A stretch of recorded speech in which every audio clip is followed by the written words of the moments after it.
Welcome back to the Broadbeach Bowling Club. It's Thursday, the 22nd of June, 2023. We're here for the middle session. We have right now the Vision-impaired men's singles final.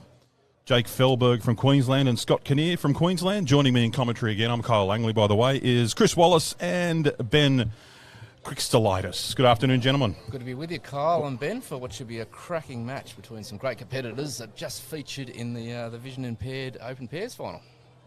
Yeah, remarkable bowlers. I'm really glad to be here with you, gentlemen. Thank you very much, and I'm really looking forward to this game. This is as good as bowls gets for me. These lads and their directors have worked very hard to get here, and should be an absolute magic occasion.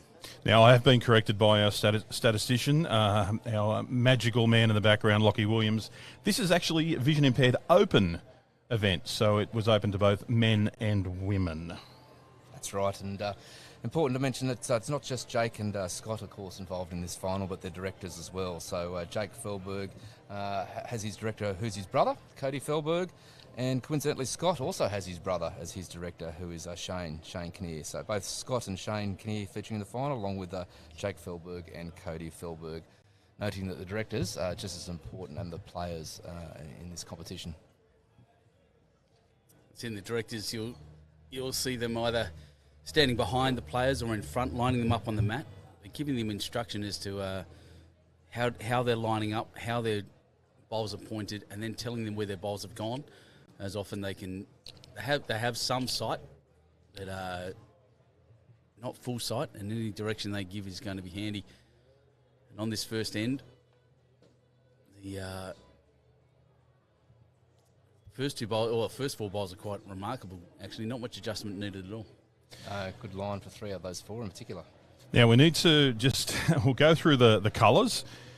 Jake Fehlberg is he's dressed in yellow, but using blue bowls, where Scott Kinnear is dressed in blue and using yellow bowls. Confusing?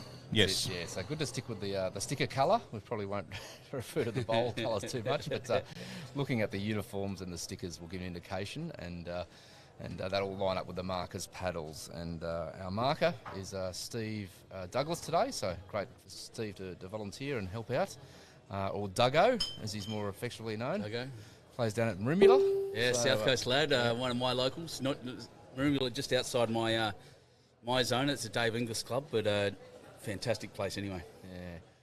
Duggo no stranger to these greens because he won the big lead-in event, the Matador Fours. So along with Michael Wilkes, Jade Gronwedge, Nathan Wise, and himself. So cracking. I think they won 9 games across 3 days, 9 out of 9, to walk away with a major prize there. But great that Duggo's back and helping out today.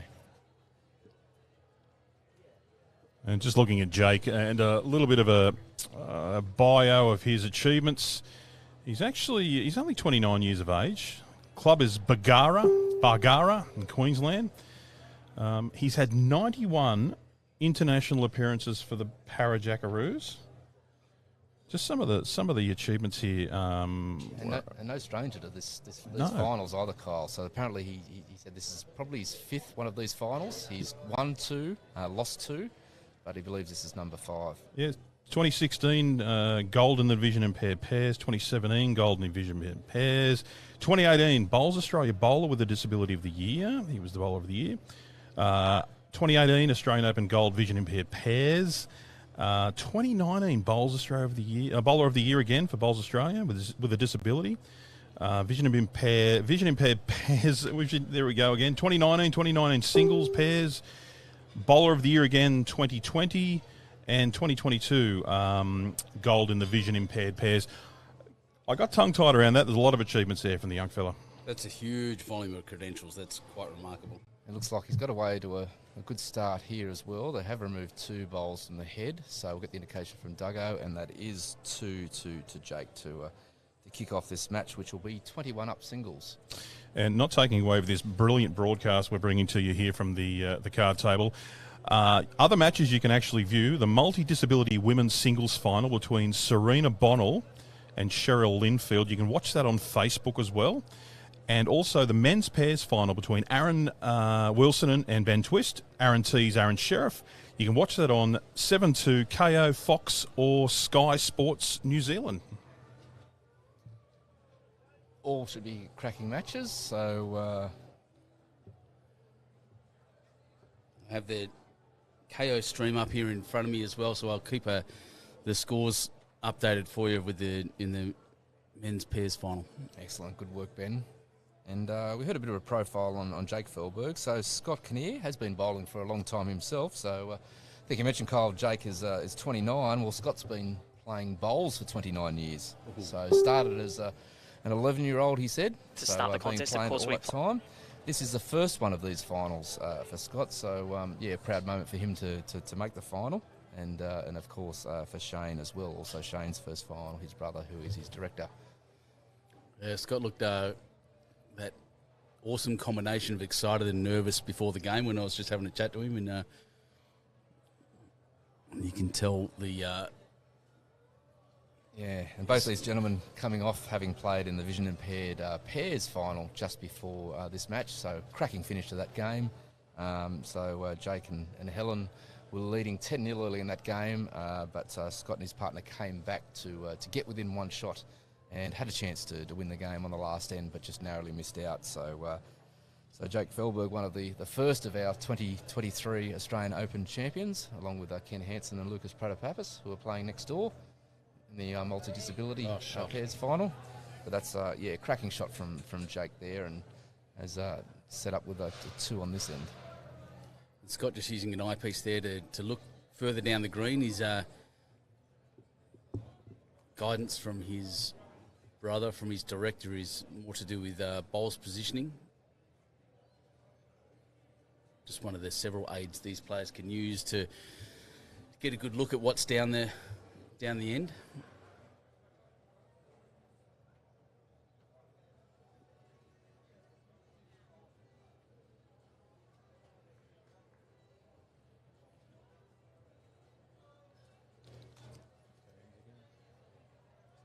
Here comes Scott down the forehand. Bowled an absolute cracker, an absolute gem of a bowl. The bowl before this. Yeah, that's another great bowl. Yeah. Holding 3 at the moment.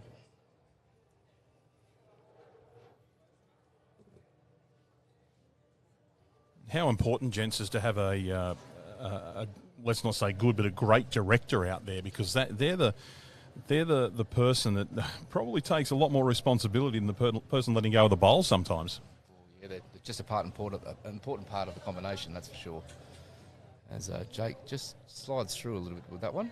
Yeah, got to have a strong team and good communication, and I can't think of a better way to do this than with your brother or your sibling.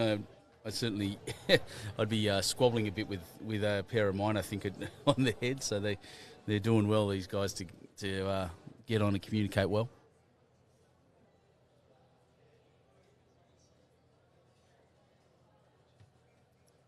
So Scott looking for an early full count here.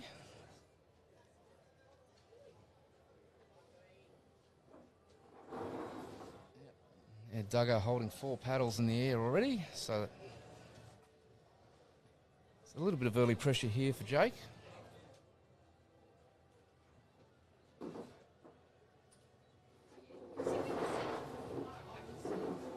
Yeah, just take a deep breath here and draw a shot, young man. And he certainly drew plenty of good ones in the last final, but he is choosing to run here. Does have a few bowls to run into. Has made a good connection, and what a result. Got a little piece of the jack as probably well. Pick up 2, or was it 1? He has holding at least 1, but that's an incredible bowl to go from 4 down to at least 1 up. Wow, that's spectacular. Did have a lot to run into, and for early ends can afford to be a bit aggressive. Absolutely amazing shot in the end to clean almost all of those yellow bowls out.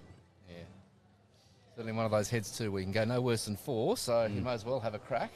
Here's me calling for draw weight, and I won't be directing anyone the way it's going.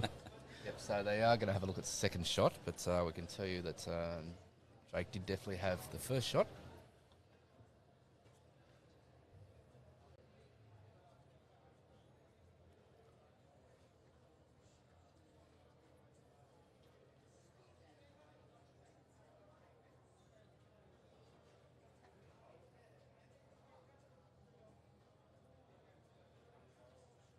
And paddles, it's 2. 2 to Jake. So score is 2 each.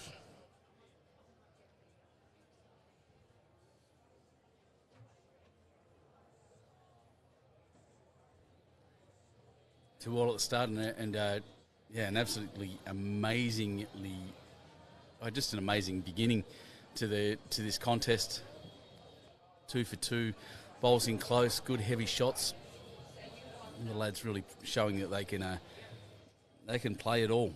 Yeah, certainly Scott and Shane putting some early pressure on there with said Scott holding a good 4 and could have gone to a 6-0 lead early in the game, but Jake's responded well with that cracking shot. And now gets to choose the length, which has lengthened it out a little bit.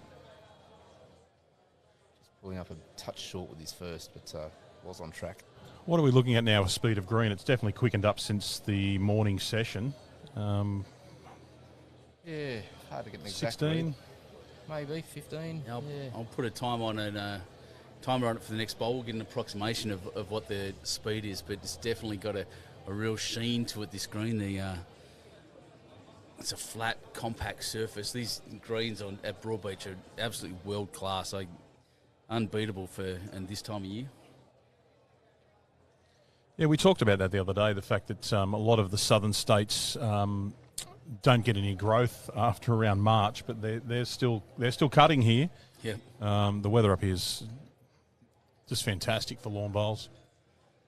And both of these bowlers pretty used to the conditions, being Queenslanders. So Jake, who hails from Bargara, up here in Queensland, and Scott from Proserpine. And Proserpine's a little bit further north from here, isn't it? I'm not good on I know Broadbeach is here. Brisbane's there. It's definitely north. Yeah, it's definitely north. I think it's a little bit further north. Couldn't tell you exactly how far north. I'll find out in a second, boys, but I know Bargara's pretty close. Yeah. Yeah, Scott finding good weight with his first 2 bowls on this end. So that ran down. It took 17 seconds from delivery to stopping. That's a fairly swift green, I can assure you. Not a breath of wind, none of the flags. Flags are only just slightly fluttering in the background. And again, I think this is the 5th day in a row where I've just had perfect conditions for lawn bowls and for anything else you want to do up here on the Gold Coast as well. Great bowl from Jake. He's just made 2, it looks like. Picked up the jack and, great little trail away. Is deadly.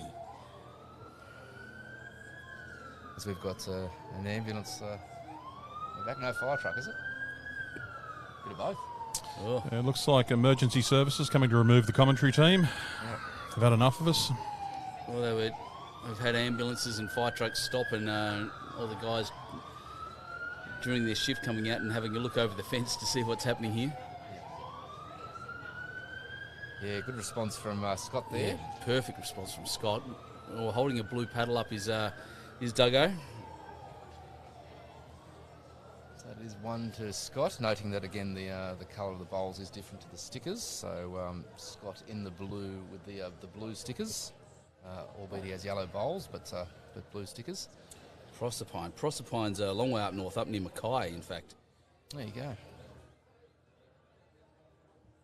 So I knew that was just a test for everyone, but for our wonderful viewers, we'll try and keep you updated too on the other matches. But if you are online, you can switch across to our other Facebook page or our other Facebook feed, and also watch the pairs through 7-2 and subsidiaries, including Sky Sport New Zealand and KO. It was the 2 Bargaras up near Bundaberg. I thought it was quite close to here, but no, still a long drive away.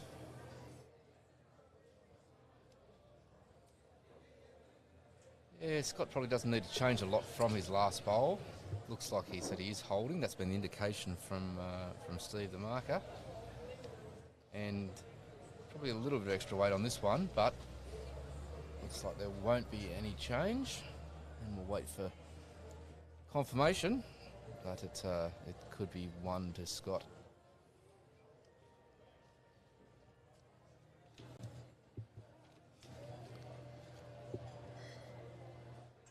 Just waiting for Doug to put his paddle up.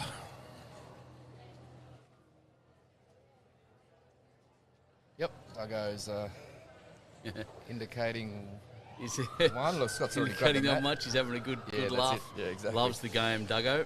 So 1 to Scott, and Scott, that takes him to a lead of 3-2. Yes, we appreciate all our volunteers that are here at Broadbeach and the other clubs over the duration of the Australian Open. And APIA is proud to support the event volunteers and officials. APIA is helping you live the good life and play bowls. It certainly is a good life up here on the Gold Coast, watching some great bowls all around the greens, that's for sure. Yeah, the Victorians amongst us were talking yesterday about not wanting to go back to, after spending a couple of weeks up here in the beautiful weather, back to Victoria where it's raining and having some of the coldest mornings in years.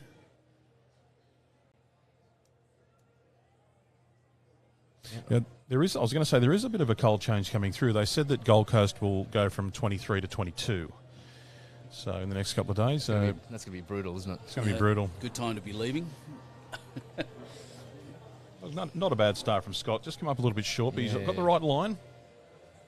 Yeah, a little bit disappointed with himself there. He could see him just put the head down a bit early, and That's it. His brother will tell him, we'll let him know, and he'll see if he can chuck that extra little bit of weight on.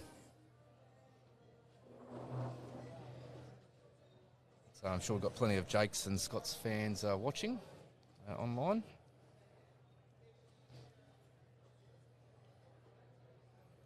Especially if you're from Bargara or Proserpine, I'm sure you're cheering your club finalists home here. Yeah, give the boys a shout out if you want. We can definitely read it on air and promote your club if you want to give us a shout out. Yeah, Scott's adjusted well here, so much happier with this bowl. It sits within a foot of Jack, just behind.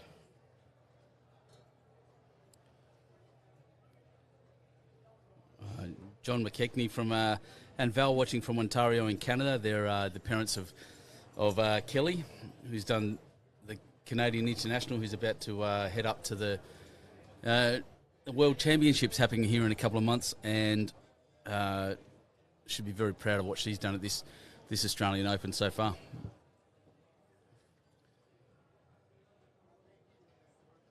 Yeah, indeed. So Scott not looking to change much here, I would imagine. Same again. He has come out of the blocks really, really well. Yeah, he's flying. For someone in his first of these finals, doesn't look like he's feeling the pressure at all. Yeah, as I said, looked excited. A good combination of excited and nervous, but you wouldn't know it by the way he's putting these bowls down at the moment. Yeah, maybe he's just taking some of that experience and feeling out of the last final he played, having played Jake just then in the Vision-impaired pairs final and narrowly lost. Maybe a bit of extra fire in the belly to come out and start quickly in this one. CC Smiley, woohoo, go Proserpine. The Kinnears are all amazing bowlers and great guys. I can back up the last bit, and as I'm watching, I can back up the first bit too. There are certainly some great bowls going down here. I'm a little unsighted at this end, but It looks like Jake is holding one. There's the signal. Scott just coming down. That's Scott holding one. Is that Scott holding one? Yes, with the blue. Ah. Dougie's in the way, but that's okay. Yeah. Because, of course, yellow bowls and blue stickers. It's going to probably fool us a couple of times this game. It's going to do me.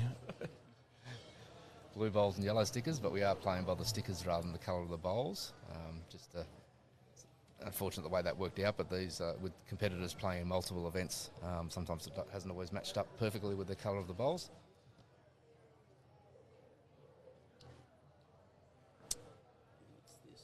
It's Jake giving that a good look, but you had the line again, but just running through. Yeah, unfortunately, two in the pit there, and that's not what he was after. No, so that will definitely be one to Scott. So the yellow bowl with the blue ring and the blue uniform, one to Scott. Yeah, it takes him out to a 4-2 lead. 4 into this game, so no big scores as yet. Scott did have a chance to pick up a 4 for a moment until Jake came in and corrected that a couple of ends ago and pulled off a cracking 2 shots, a good 6-shot turnaround. So still open this game, but yeah, Scott's definitely come out of the blocks fairly well here. Now we talk about, we had a chat about our multi-disability plays in our last game. Vision impaired. Again, it's a sport, bowls, lawn bowls, whichever way we go with it these days. It's a sport that anyone of any skill, disability, multi-disability, vision impairment, anyone can play. It's a fantastic game. And as a regional bowls manager or the participation manager as well, Chris, you have some insight into what people can do to contact in relation to vision impairment? Absolutely, they can do. So they can contact our head office if you don't know you don't have anyone else to contact, because sometimes local clubs might not be necessarily geared up to take on a vision impaired bowlers, but certainly if you call your state and territory office or Bowls Australia, and you can reach Bowls Australia at admin@bowls.com.au or via the phone. We can certainly help you out and connect you with people that might be able to assist vision impaired bowlers. But as we're seeing today, I mean, bowls is generally a social game, and much like said Jake and Scott are doing today, they're essentially playing with their brothers. So it's Cody directing Jake, and Cody is Jake's brother, and Shane Kinnear is Scott's brother as well. So it's great. It's a bit of a family game, and there, as I said, as much of this final as Jake and Scott themselves. And Jake and Cody have a fan watching. Grant Fehlberg is watching online, and Lockie was just telling me Grant was director until recently. He did the Commonwealth Games with Jake. He's taken a back seat here, passed the baton over. And looking at this end from here, I would have thought Scott was holding shot, but it's actually one yellow paddle up from Dougie. Jake's got it with his wing bowl. Well, no, that's Scott's bowl in front, isn't it? With the, again, yellow sticker. Is it? No, Jake's bowl. Jake's bowl. No, Jake's bowl in front. There we go. That's it. Yeah, Jake holding Jake's one bowl there. in front. Yeah, the bowl in front. Yep. Yeah, these colours are going to be interesting. We'll be discussing this for a bit. Yeah.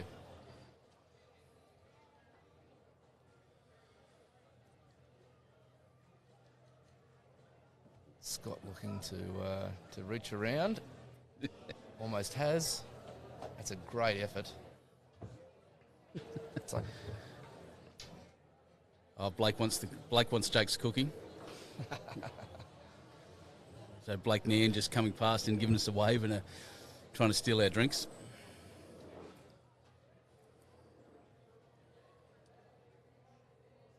we've had a question about the men's pairs final in the comments, and that is on at the moment. So you can watch that on the screens of 7.2 and the 7 Now app, 7 Plus app, I should say, and then of course also on KO as well. That's being Sky Sports New Zealand.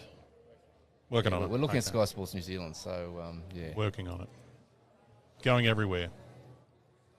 But definitely, if you're in Australia, then it's at 7.2, the 7 Plus app, or on KO. I'd give you a score right now, but it's currently on an ad.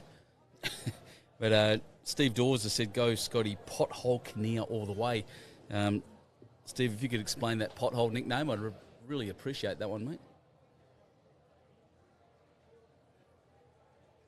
How have we gone? He's not far away. If he sits on his own, that probably would have counted. But yeah, we're seeing it is one to Scott at the moment.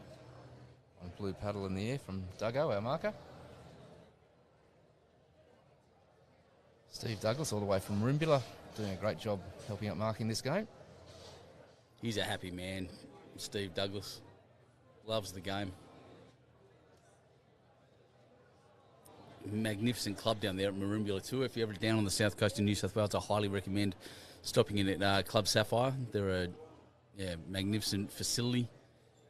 Yeah, say good day to Michael Wilkes and the team. So do a great job running the bowls down there. Fantastic place to play barefoot bowls or competitive bowls. It's Club Sapphire. And looks like it will be one to Scott, or maybe two. Is it two? No, one. Just was one of these. No, I thought Duggo was reaching for a second paddle there. There we go. So score is 5-2 on. Played 5 ends, but ends don't really matter in this this game where we are playing first to 21. We are playing to a 3-hour time limit, but again, probably not going to be required. We're only 26 minutes into this game so far. Pothole, always in the road. Now I get you. I like that. That's very good. Well, it's not a bad thing being in the road all the time. At least you're being looked at. You can't. Was it?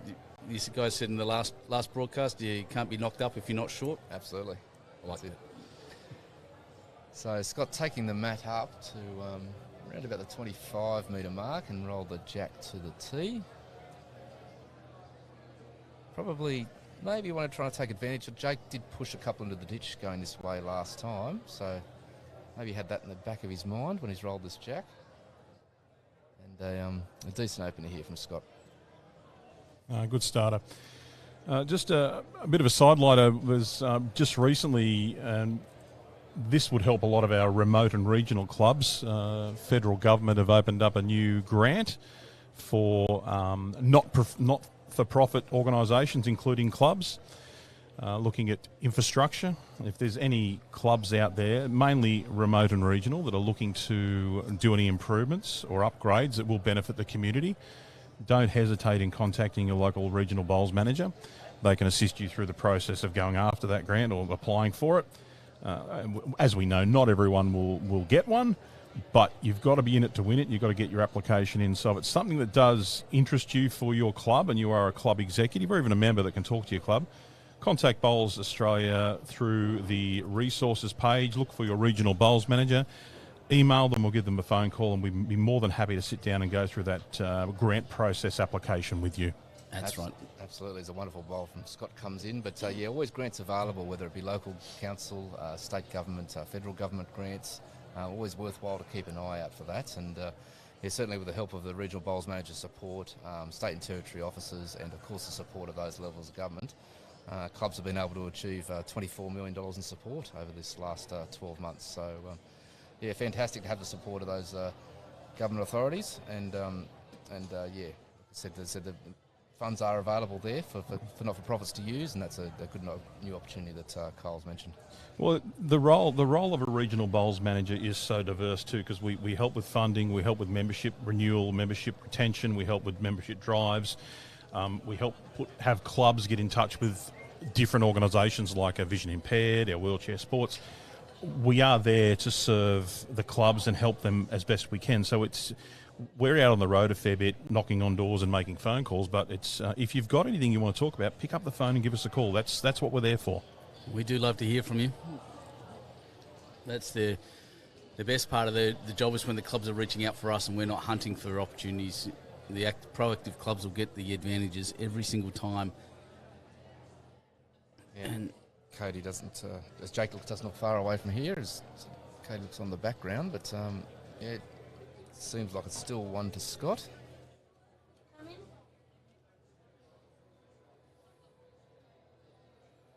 Yep. Dougie giving them really good indications and communication as to who's holding what at the other end, as is one of his important roles as a marker for the Vision-impaired singles games.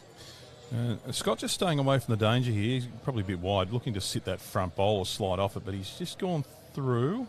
Was a good line, a little bit heavy. Yeah, would have loved to dive under that front one, but still not wasted there, because there's an opportunity here for Jake to move the jack, sit shot bowl. So we'll see how he goes with this one.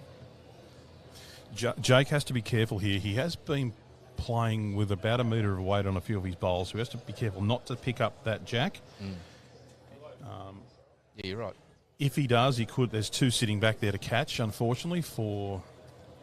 Oh, heavy shot. He's going big weight. Weight. Not far away. Close. Oh, and he's knocked it. He's run into the front bowl, come through, but... wow.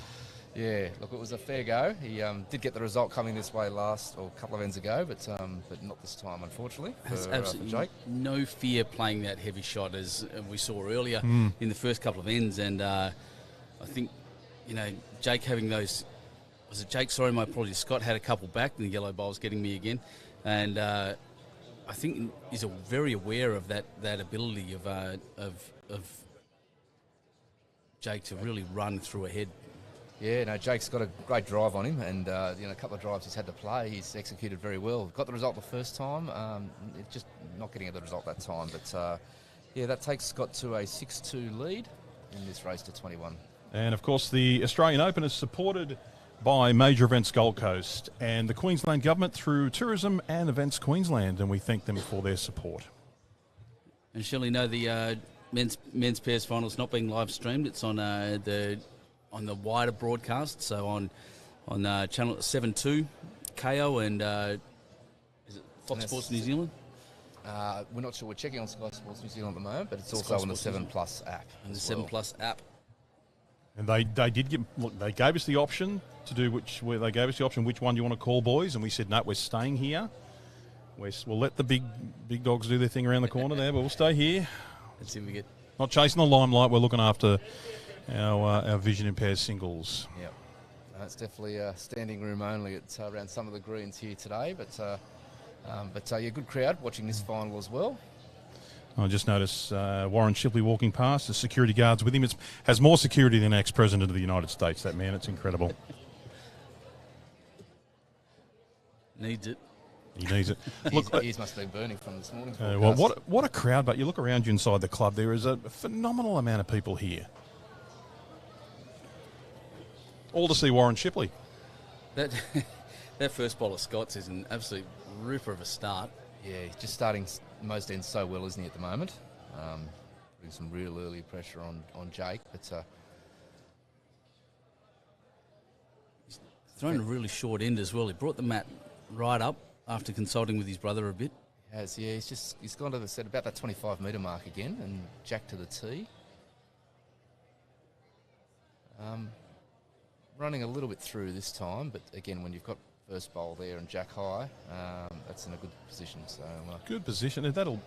He's second bowl to the tee, and he's just watched Jake run through again. He knows that Jake can have a really good hit, and he's accurate with it. And being back is very good defensively. As Jake has a good look through his eyepiece at this bowl going down, it looks good except for the weight. I think he's pulled up short. Yeah, he just took a little bit off there, but had to. Trying to correct and just a slight over correction, but might force him onto the other hand with his next bowl. Certainly it looks like Scott is changing hands now.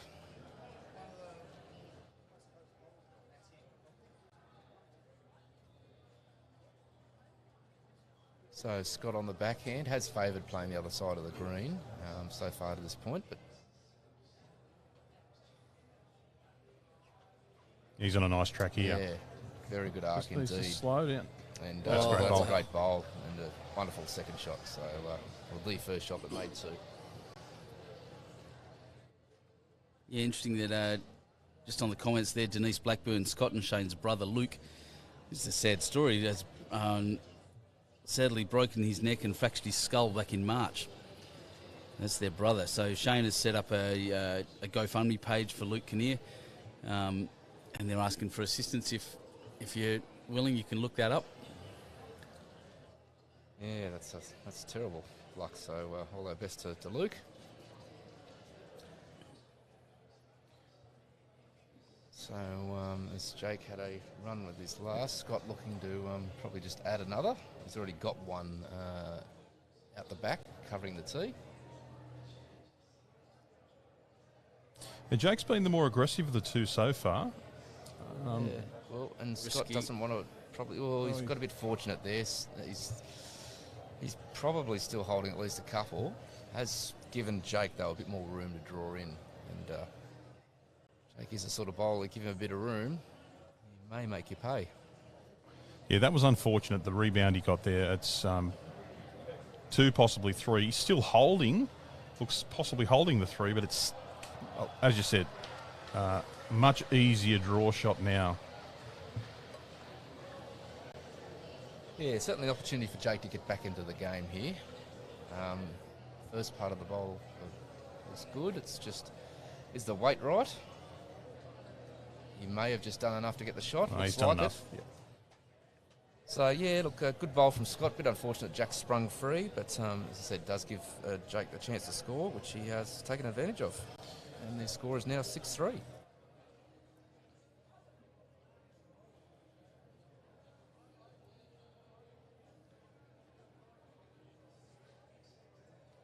And we can't ask for better conditions here. Probably looking at around 24 degrees.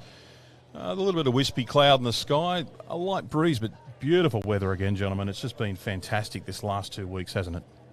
Absolutely. No complaints about the weather whatsoever, especially with the cold weather happening around big parts of the country at the moment. The feels like man says it feels like 17.7. I can tell you I'm not feeling like 17.7 right now. And we've had excellent feedback from around our hosting locations around the Gold Coast. Nothing but positive regarding the greens, the club, the hospitality, right around. It's been a fantastic couple of weeks, and we do appreciate all the clubs that have given their time and their green space up to host the events for us. Probably not a big surprise here. Jake's looked to change the length substantially, so almost going tee to tee. So Matt's close to being on the tee, and Jack probably just a metre short. And unfortunately, Jake's pulled up a bit short with his first, but we'll see how Scott makes the adjustment as well. Good to see Neil Burkett watching from, I believe he'd be in South Africa. So g'day, Neil. Hope you keep him well, Berkey. And a question from Joseph about the women's final being streamed. That is also being streamed, Lockie, I believe, isn't it? On a multi-disability? Yeah. Yeah, that is also being streamed on a... That's it. Yeah. What a great start there from Scott Kinnear. Yeah, and the score, Lockie, sorry? 6-2 to Serena in the women's final at the moment. So thanks, Lockie Williams, who's looking after our vision and stats man for today and keeping us updated around the greens. Yeah, multiple streams happening, lots of bowls for everyone. If you have all your devices connected at home, your TV and a couple of phones and maybe your tablet, you'll be able to watch it all, just have them all around you and keep an eye on what's happening here in the finals at the amazing Broadbeach Bowling Club. Jake's just struggled here with his length for the first two bowls, so he will adjust. Yeah, which Scott has done perfectly, hasn't he? Oh, he jumped on it straight away. Going from that 25-metre length to almost full length, and that's a wonderful opening bowl. Sticking to the forehand here. Yeah, that is the joy of sometimes changing length. Sometimes you can trick yourself. And a couple of metres short is... You can understand Jake had to change things up. Definitely. Scott going so well at that other length. But look, he's just going well at every length at the moment, it seems. Well bowled. Need to come around the front there of Jake's bowl and did it very, very well. Yeah. Still early in the game, of course. Yep. Only 3 shots of difference. But yeah, Scott's certainly putting some great bowls in with his, especially his first bowls of each end. Just putting some early pressure on. And a tight game too, since the first 2 ends where we saw 2 twos, a 2 and then a 2 in the other direction, it's all been singles. Yep, so good bowl there from Jake. So got the second shot with that last bowl. Yep. Scott now changing hands, looking to beat that last bowl. Gives him a guide as to what he does have to beat. His line looks good. Looks good. Weight looks good too. Yep. That's a great It's going effort. to be good enough for another counter. So Great effort. That will bring the count back to 2 for Scott. Big bowl for Jake. It's he's only 6-3 down, but a 2 here will go a long way to assisting Scott's chances.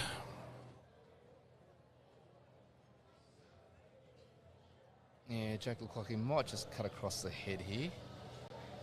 His weight wasn't bad, maybe a metre shy, but Scott with a chance to add a third in here. And the way he's been playing, I wouldn't put it past him here if he just dead draws this for a third on the back end.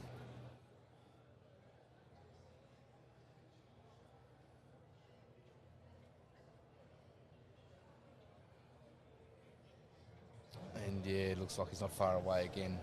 A little bit quicker than his last bowl. but he has sat the back one, and that will be 3. Not sure if he's brought his front one into the count as well, but He's done well to use his own bowl to slow himself down there to get in. the first big multiple of the game, that's for sure. And Duggo's giving us a bit of an indication behind his back that there's 3. Yep, the players have agreed. 3 shots to Scott, taking the score to 9-3. And that's a big end, considering we're not playing ends, we're playing first to 21 here, so he's jumped out to a six-shot lead there. Yeah, beautifully executed his last bowl. Had a little bit of space in there and was able to use it effectively. And so far, winning the race. And he's got a plan. The mat's come up. He's gone to the tee. Even though he played that long end so well, he wants to go back to his original plan, which is to play the shorter ends. Yeah, I think most players will come in with a plan A and plan B, won't they, into matches? And if plan A is working for you, then probably just keep sticking with that. You know, if you know you've got the opposition's measure on their preferred length, then you're going to be a fair chance in most games. Well, we saw that from Lucas in our first match. He would always jump on the opposition's length every end. I think he, as I said, in the first session, I thought he was enjoying their length better than what Ken was calling. Yeah, especially in that back 2/3 of the game, that was for sure. So, Lucas really warmed into the game, whereas Ken said started well. But yeah, no. A great win by Lucas Pratapapis and Ken Hansen. Said winning, I said one of the first of our 2023 titles in the multi-disability pairs last match. Jake, who's won two of these titles before, in his 5th Vision-impaired Open Singles final, shot is close. He's just trailed the jack, and unfortunately he remains 1 down, it looks like, with that trail. So it's might be a little bit tricky to see on the shot there, just in the shade, but yeah, certainly does look like, thanks to Lockie for pulling back on the vision there, but Duggo walking around the head having a look. He had Yeah, you're probably saying it's too close to call, maybe? Yeah, lots of questions. He's just marking out where Jack High is. The markers in these singles games are given a bit more free rein to indicate what position things are in compared to the games you and I would play. But yeah, I do think Jake was heavily unlucky. He was pretty excited as that went down. I like to keep an eye on the bowlers to see what they think their bowl's doing, and was watching it intently through his eyepiece, and then as it clobbered into Jack and pushed it back, he was it's just a little bit of heartbreak in that first shot. He's good enough to come back and try again with his second. Yeah, Scott knowing now he can play something similar with the jack moving. Which he has. He's found his own bowl and may have taken the measure out of it now. He has indeed, so Duggo indicating that is definitely 1 to Scott. Now, gentlemen, this is my first vision-impaired game that I've watched live, basically. But if you can see in the ditch on the other side of the east-west rink, there's some large core flute pieces of their numbers. Chris, just explain that. They're for the distances for the director to advise the distance. Is that correct? They are, for the directors and the players themselves, yeah, to give an indication of how far they are away from the tee in every case. So you've got marks from 21 marked out to 35, showing all those distances in metres. A fantastic innovation for this particular game and this particular discipline. And as we've mentioned many times before, bowls is just one of those games that anyone can play, and slightly different to able-bodied and those who can see correctly, but we're giving everyone an opportunity to be able to play by putting those numbers out there.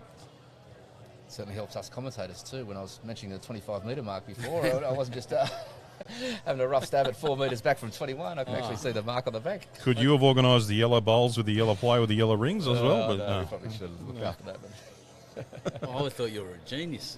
Yeah. Oh, great bowl there. Yeah, it was a great bowl from Jake. So to sit Scott's bowl and wait for an indication from Duggo. He's walking around. Too. Yeah, he's having a look at the position. Scott's certainly keen to find out, or Scott and Shane, keen to find out what the position is. Well, it's got Duggo going for second and third looks. Steve Douglas, our marker for this game. The many great volunteers we have around helping out with the events these last 2 weeks. And if we mention volunteers, we can mention APIA, who is proud to support the event volunteers and officials. APIA is helping you live the good life and play bowls. And we see Scott and Shane going down for a look at the head here too to get a better idea of what is happening. Not that they don't trust Duggo, but just like most bowlers, they want to go down and have a look. I try to avoid the head when I'm playing because it disappoints me from close up and from a distance. And not just with your bowls either, is that what you're saying? I just stay away from there. If I can put them in the ditch, it's fine. But yeah, whatever result my bowls are doing, I'd rather see them from 30 metres than from close up. All levels of the game, all skill levels, everyone's invited, they say, including me. For those that can multi-screen at the moment, so we've got the men's pairs final action happening on 7-2 and on the 7 Plus app and KO, and also the women's multi-disability open singles final between Serena Bonnell and Cheryl Linfield. That is being streamed on a separate Bowls Australia stream at the moment. So if you've got a few devices, you can catch all that action at once. As Scott looks to change the head, arrived on the front bowl. Potentially fallen in. It's given Jake and Cody something to look at, that's for sure.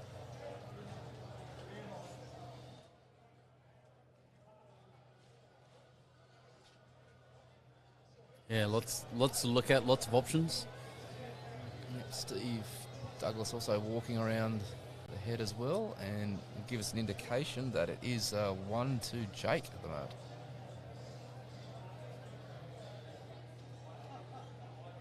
Not far away, but not quite getting the result he'd hoped for.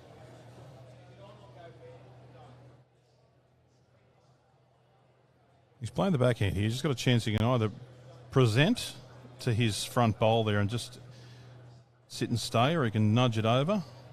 He's gone a bit wide. Looks like we will just be the one.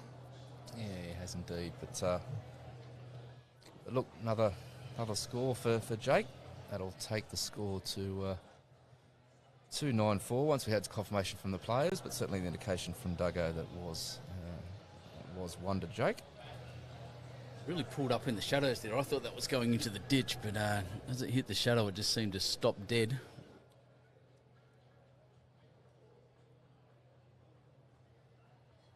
Well, it's been in the shade for a little while down there, that area, so it will deaden slightly as the bowl comes down. Look, and just a reminder before we're measuring here, just a reminder to anyone in the Broadbeach area, come on down. This is a fantastic setup here at the club. Food's on inside, refreshments, of course, at your cost. But there's plenty of space here for people to come down and watch some great bowls. Yeah. Well, you're not shouting yet, Carl? No, no, I haven't. There's only a few hundred people here. Yeah, a few hundred. Yeah. No, I didn't win the multi-disability pairs, so Lucas will be shouting later, hopefully. Biscuits for everyone. Biscuits for everyone. And the men's pairs final, just an update, shot for shot there at the moment, 7-6. I haven't been watching much of that. This has been quite an enthralling game, but I'm hearing a lot of yelling and screaming happening from over there, so I assume the shots are going down beautifully. Yeah, that vision can be watched on 7-2, on the 7 Plus app, Fox Sports, and also KO at the moment. Fox Sports Channel 505 is the word I'm getting there. And just a suggestion for tomorrow, if you are looking to come down to Broadbeach tomorrow to watch our final day of bowls here, we suggest you come early. Stands have filled fairly quickly this morning. So if you want to get a RINKSIDE seat, come on down early. Otherwise, you will still be able to see some bowls, but probably not from the best positions at the club. I'm looking at the other rink now, the other TV rink over there, and it's already filling. It's got lots of people in it, but it's been filled in every single game. There's the multi-disability women's finals happening over there at the moment, which is also being streamed on the Bowls Australia Facebook page. And that's Serena Bonnell, the local, playing Cheryl Linfield, both Queenslanders, but Serena hails from Broadbeach here, and Cheryl from Mount Gravatt. We'll get another score update on that one shortly as we look to for a result here. Still no declared of the umpire there. Dago was indicating one before. One he yellow. confirms it is one, so as reported, scores go to 9-4. But yeah, Jake winning 2 out of the last 3 ends, just singles, but certainly edging his way back into the game. Ones will do, ones will win it. Yeah, just a reminder, this is Scott's first final, Scott and Shane's first one of these finals. Jake has been here on 4 previous occasions. This is his 5th final. He has won 2 of these events and also been runner-up in 2, so been there and done it before, and certainly being 5 shots down, he will have the experience to fight his way back into the game, that's for sure. And both of these gentlemen played in the vision-impaired pairs final. Both skipped their respective teams this morning. And Jake narrowly winning that one. He did his partner indeed. Helen, so yeah. Scott looking for a little bit of revenge. He started well. Mark over here has got it right. Mark Walkden, he's watching the game rinkside as well as on the live stream. There you go. That's it, and loving it too. So, yeah, look, and if you're loving this action, you think, geez, how can I be a part of all this fun? So, entries for next year's Australian Open will open in December. And if you want to book accommodation or travel early, then the event is on at the similar time of year. So from June 8 through to June 21 next year will be the 2024 Australian Open. Same location, hopefully the same weather. And yeah, it should be another cracking event. Does the weather actually change here at all? I've seen it rain once. Yeah, we've been very fortunate this year, and touch wood that we will get through to tomorrow afternoon. But there has been some rain in previous years, and has caused our events managers, Andrew Howie and Paul Holtke, some hassles in the past, and had to move games indoors and into the evenings at some stages. So, yeah, but pleasantly no issues with the weather this year. We did have some evening games last night, and that was only because similar players were winning through multi-disciplines. So they, some clashes in some events because some players are just going so well at this event. Scotty Kinnear here, he's done well. Looks like he'll hold 2.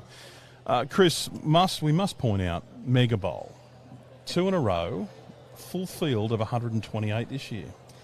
Yeah, it's good fun, the old Mega Bowl. It's always a traditional opener to the Festival of Bowls that is the Australian Open, and yeah, awesome that we had 128 starters in both events. It's an event that it doesn't have to be confined to just being played at the AO, but it's essentially, for those that haven't heard of Mega Bowl before, it is a 1-bowl singles event. You do start off with 128 people, and within the course of an hour, you can narrow it down to 1.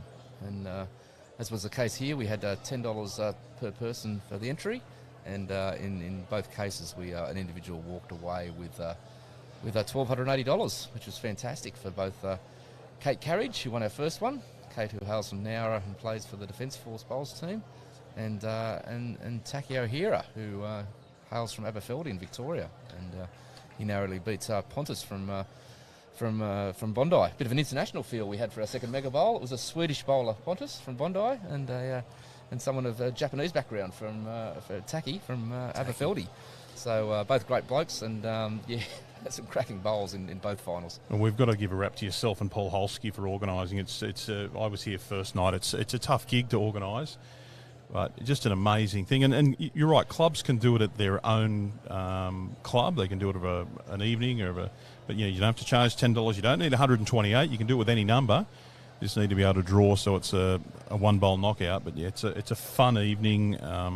I'd encourage any club to give it a go as a fundraiser or as a promotion for their club. Yeah, and just a great way to get people into bowls. So you certainly don't need 128 people. You can do it with 5 or 10. And look, often when clubs do have a lot of people at their club, think of the busiest time you might have each week at your club. It could be the raffle night. It could be some sort of social function. But see if you can find a way to get people out in the green for a 1-bowl contest. May not need to be as formally organised as a Mega Bowl, but if you can get a bowl in people's hands and give them that experience, maybe play for a bit of money or something a bit fun or a prize. But yeah, we certainly don't need to think about getting people on the greens for 3 or 4 hours all the time. It could be 10 minutes, it could be 20 minutes. give them experience and make the most of those opportunities where you might have a club full of people. Yeah, I was here for the second one and had an entry in as well in my most embarrassing moments. The only bowl I put down, by the way, but I put one out of bounds. My opponent put one in the ditch, so we had to replay it. It was an absolute shocker, but great fun, and a lot of new bowlers actually had to go and got through a couple of rounds too. We're crossing here. I just want to see the result. There's a bit of a wide head. Could be 3 here. Tape's coming out. Could be, yeah. So while he's measuring, we had an incident in the first mega bowl, and we were just about to measure the 2 bowls, and Holsky came through and kicked the kicked the head. So we had to replay that end. Both competitors were happy with that. He was too busy on the microphone. yeah, Shane Kinnear getting down to do the measuring here and having a look around. We'll get an indication. Definitely 2, I think. What the result is here.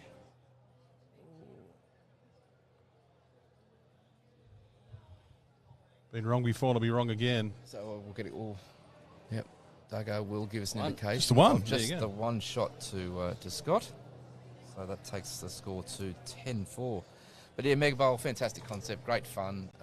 Credit to Tony Sherwell, who may be listening in, who came up with the idea, and also to Clive Adams, who helped design a bit of a spreadsheet that made the whole process running much easier. So when we do miss Clive at this year's AO. He's been a big part of previous Australian Opens, both as a player and a commentator. And a gun on the spreadsheet too. Yeah. I'm absolutely not surprised it was him that managed that. Well, Val and I have come up with, we don't mention Clive anymore. We mentioned him the first couple of days, so we're just going to, no more Clive. But no, he's a legend, isn't he? Yeah. He's a great West Australian. Doing a great job working for Bowls WA too these days. So, as said, Scott got a bit of a grip on this game. He's said his weight control has been spot on. And back to his plan, Matt up. Yep, hitting that 25-metre length again. Jack on the tee. I mean, that's such an important part of the game too, that the jack rolling. You know, it's and Scott's been able to get the jack in a similar spot generally when he's had the mat, and a great opening bowl again. You know, a couple of rolls short of jack high.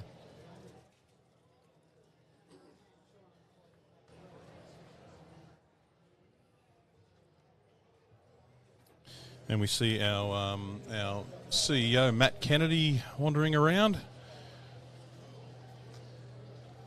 shaking hands and kissing babies. Matt's done a lot of work in the last week. He's been out to see a few of the clubs around the Gold Coast, Brisbane area, I understand, showing his support for the game, letting clubs know he's out there.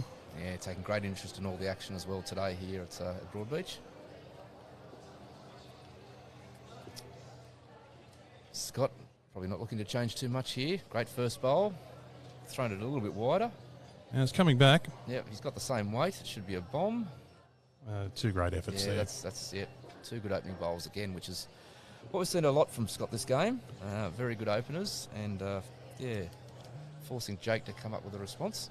Putting a lot of pressure on Jake at the moment, which is interesting, because Scott's playing with that level of maturity that you'd think the roles would change. That Scott was a several-time world champion.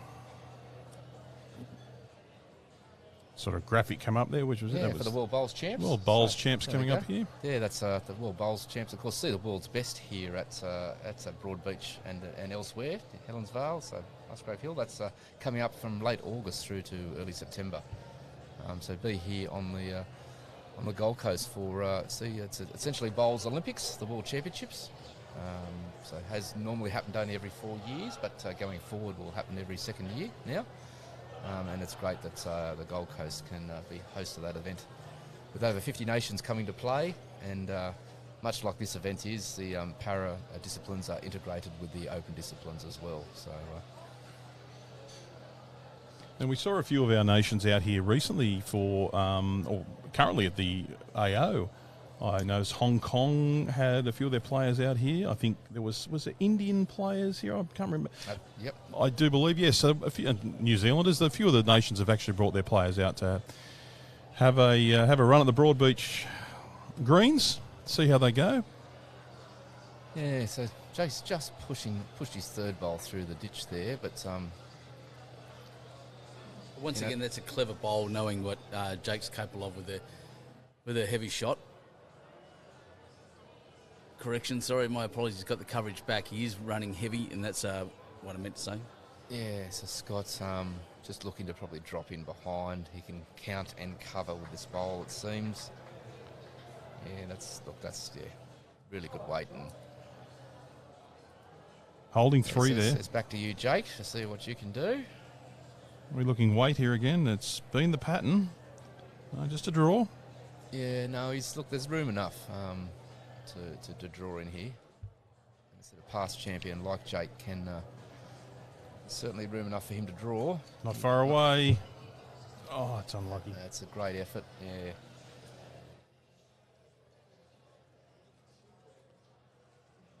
That should be 3 to Scott. Just wait for confirmation. Yeah, Steve Douglas, our marker, had a look around the head and has 3 shots ready on the paddles to indicate. It will be 3, and that's the score is now 13-4 to Scott. So they picked up 2 threes in the last 4 ends, and wouldn't say running away with the game just yet, because the sort of player of Jake's experience and capabilities, singles can be a bit of marathon, and we are playing at first at 21.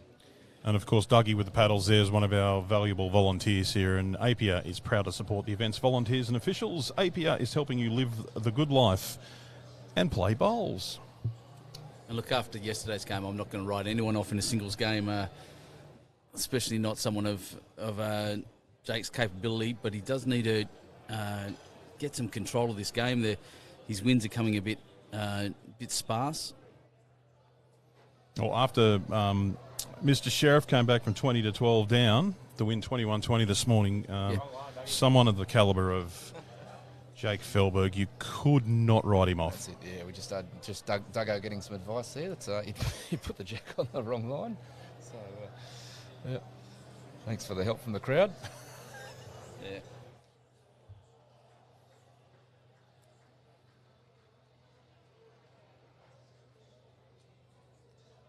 So Scott's rolled this one a little bit shorter than he had been playing the last few ends. So, and just a little bit off with his first one too. So maybe he said a slight opening here for Jake. Jake probably just needing to put a bit of pressure on Scott with his early bowls here. Jake's played some great bowls, weighted shots to deliver on some conversions, but it's yeah, and that's a good opener. That's a good start, yes. Now, our position here with commentary today, we're on the veranda of Broadbeach Bowls Club. I've got to admit, the food that keeps coming past. Yeah. I was just thinking the same thing. You feeling peckish? If at any stage the commentary goes silent for 5 minutes, we're all back to the Bay Marie. It's wonderful here, and we keep saying this: get yourself down here, come down, watch some bowls, grab a bite to eat, grab a refreshment. It's a wonderful place. And this game is a timed 3-hour game, and we've just pushed into the second hour. Well, if it goes to 2:45, I'm inside for lunch. Okay, so if anyone wants to buy us a bowl of chips, feel free. Yeah, Jake Fehlberg, they're great bowl. 2 great bowls from Jake. So. As mentioned before, so Scott said leaving that door slightly ajar, and Jake's taken advantage with 2 great openers. This is what's happened, and Scott's been putting the pressure on Jake by getting something close, but Scott missed with his first bowl. Jake's put 2 there, so the pressure's back now to Scott. Yes. Can he respond? Scott giving it more weight with his third, but just sliding through, so still a tight 2 to Jake. Well, no doubt just be looking to do the same thing again.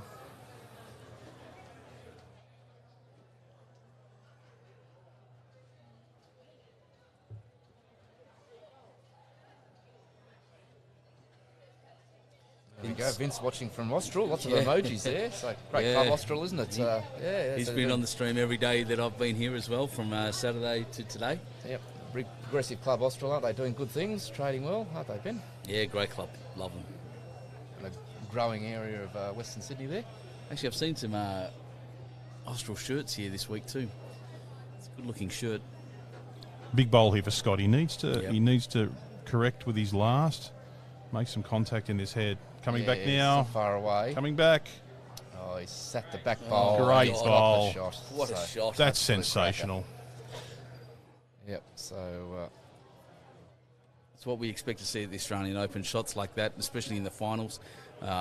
He has stolen shot just to the back. Fantastic bowl. I don't know. Dougie's called. Looks like Dougie's called the front one still being shot. I've got a really good angle on that now, and I would dispute that. I think you may have put the wrong paddle up. I would too, but yes, yeah, could be deceiving, but yeah, it's a funny angle. it was a cracking shot, and I think even Jake acknowledged that as Scott walked past after delivering it. So, Jan Clamper, the pairs are being televised on 7-2 and on Fox 505 and on KO and the 7 Plus app if you'd like to see them. So they are being streamed just on the 7 Plus app if you want to see them on a device or on KO. If not, turn your TV on and they'll be there on 7-2. 7-2, yeah, free-to-air TV, free on your app, or I said on your Fox Sports or KO. Or stay here. I'll tell you what. Turn all your devices Oh, on. you want to see some good bowls? That's where we are. Yeah, there is a chance to watch 3 finals at once if you have enough devices, that's for sure. So, yeah, look, Jake a little bit unhappy with himself with that last bowl, but shouldn't be unhappy with the way that end had started. He had put in 2 crackers. It did take a good response from Scott, and we'll find out if he has in fact got the shot or not.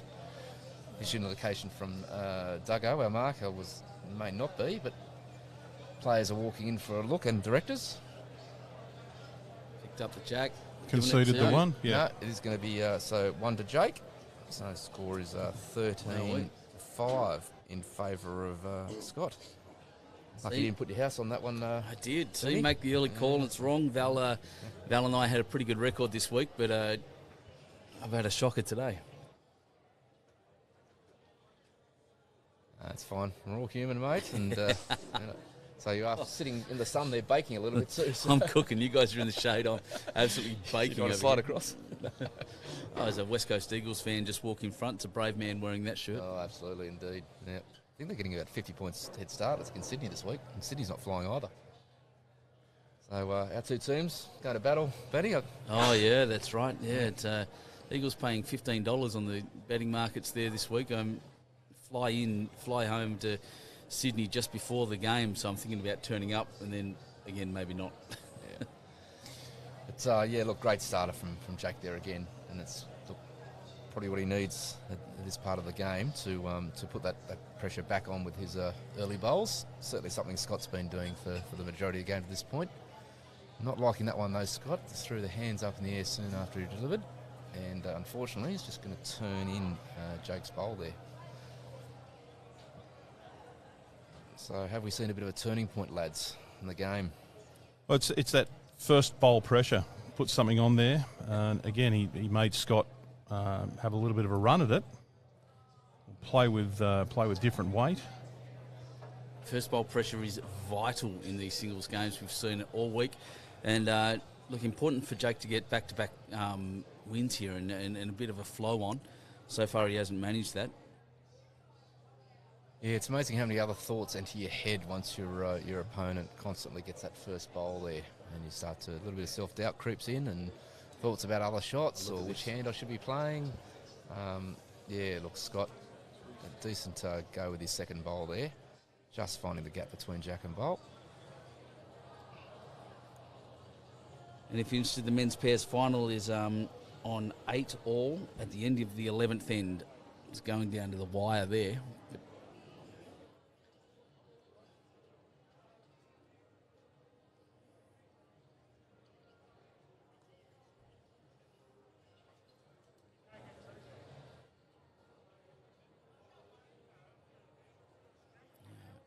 Backhand delivery.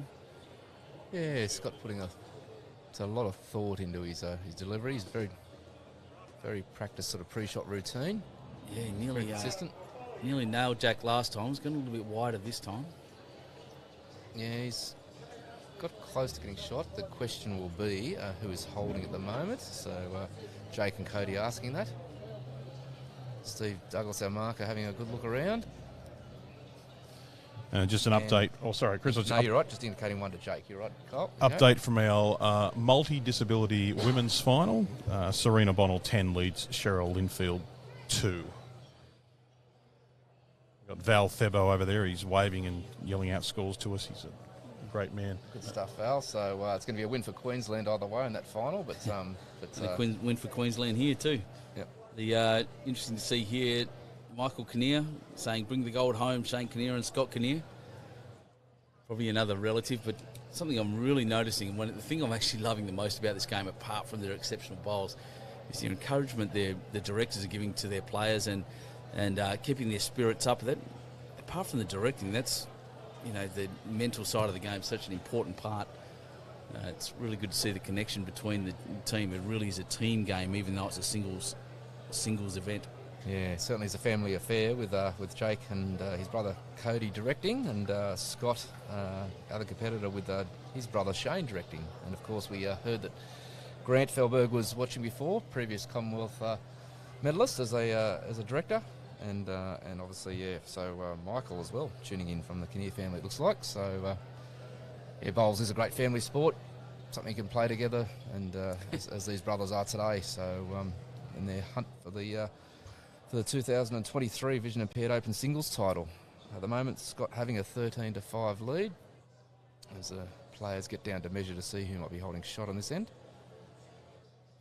Yeah, I see a big push in Bowls England at the moment about speaking about their game being for everyone, with lots of father-son teams and father-daughter teams.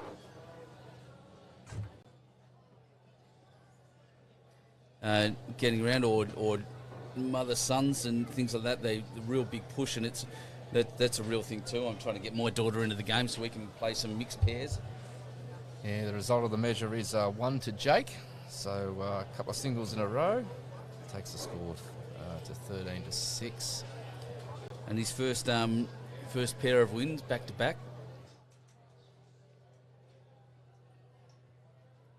Yeah, so maybe we have seen a sort of bit of a turning point in this match.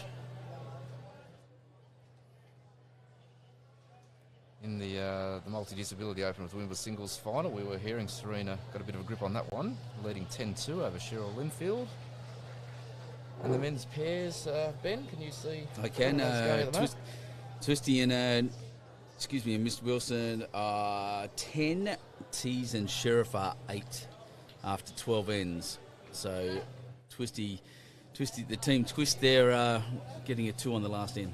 Yeah, and that will be an 18-end match. So yeah, it's an interesting contest going on there on the TV rink, or one of the TV rinks.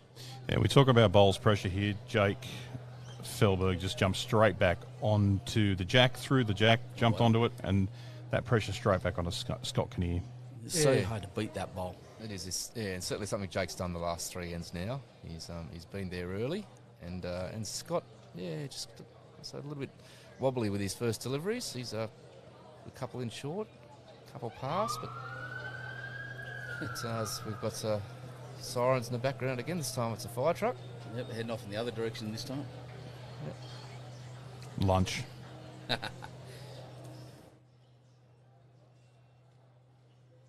Keegan Lankowski saying, "Let's go, Jake." It's good to see the support. There's a lot of support here for the bowlers, their families and clubmates, and anyone else who's interested in bowlers obviously watching on. But if you're behind one of these lads or one of these teams, give them a shout in the feed there.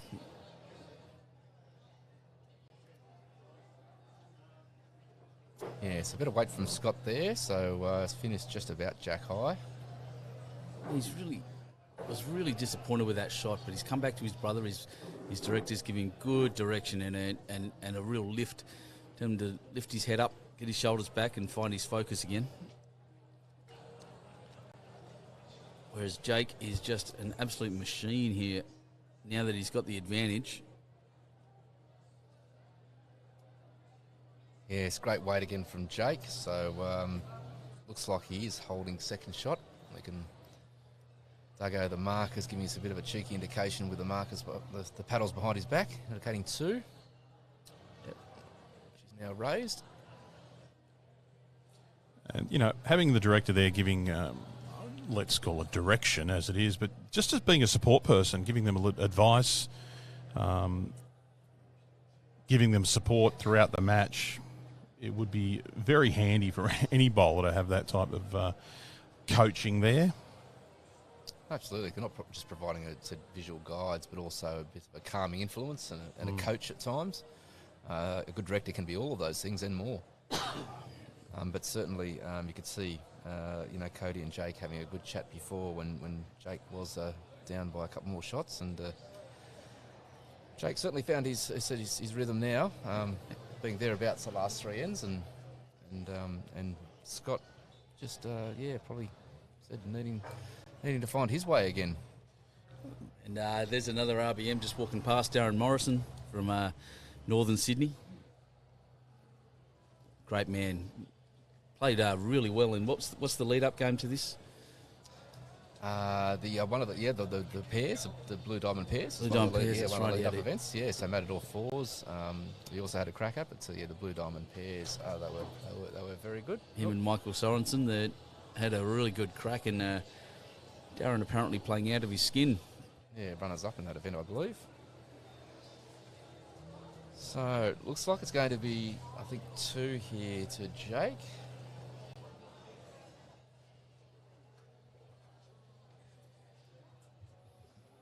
We'll get confirmation from the marker. Yeah, so Steve Douglas tells us that. So 3 ends in a row to Jake. He's edging his way back into this game.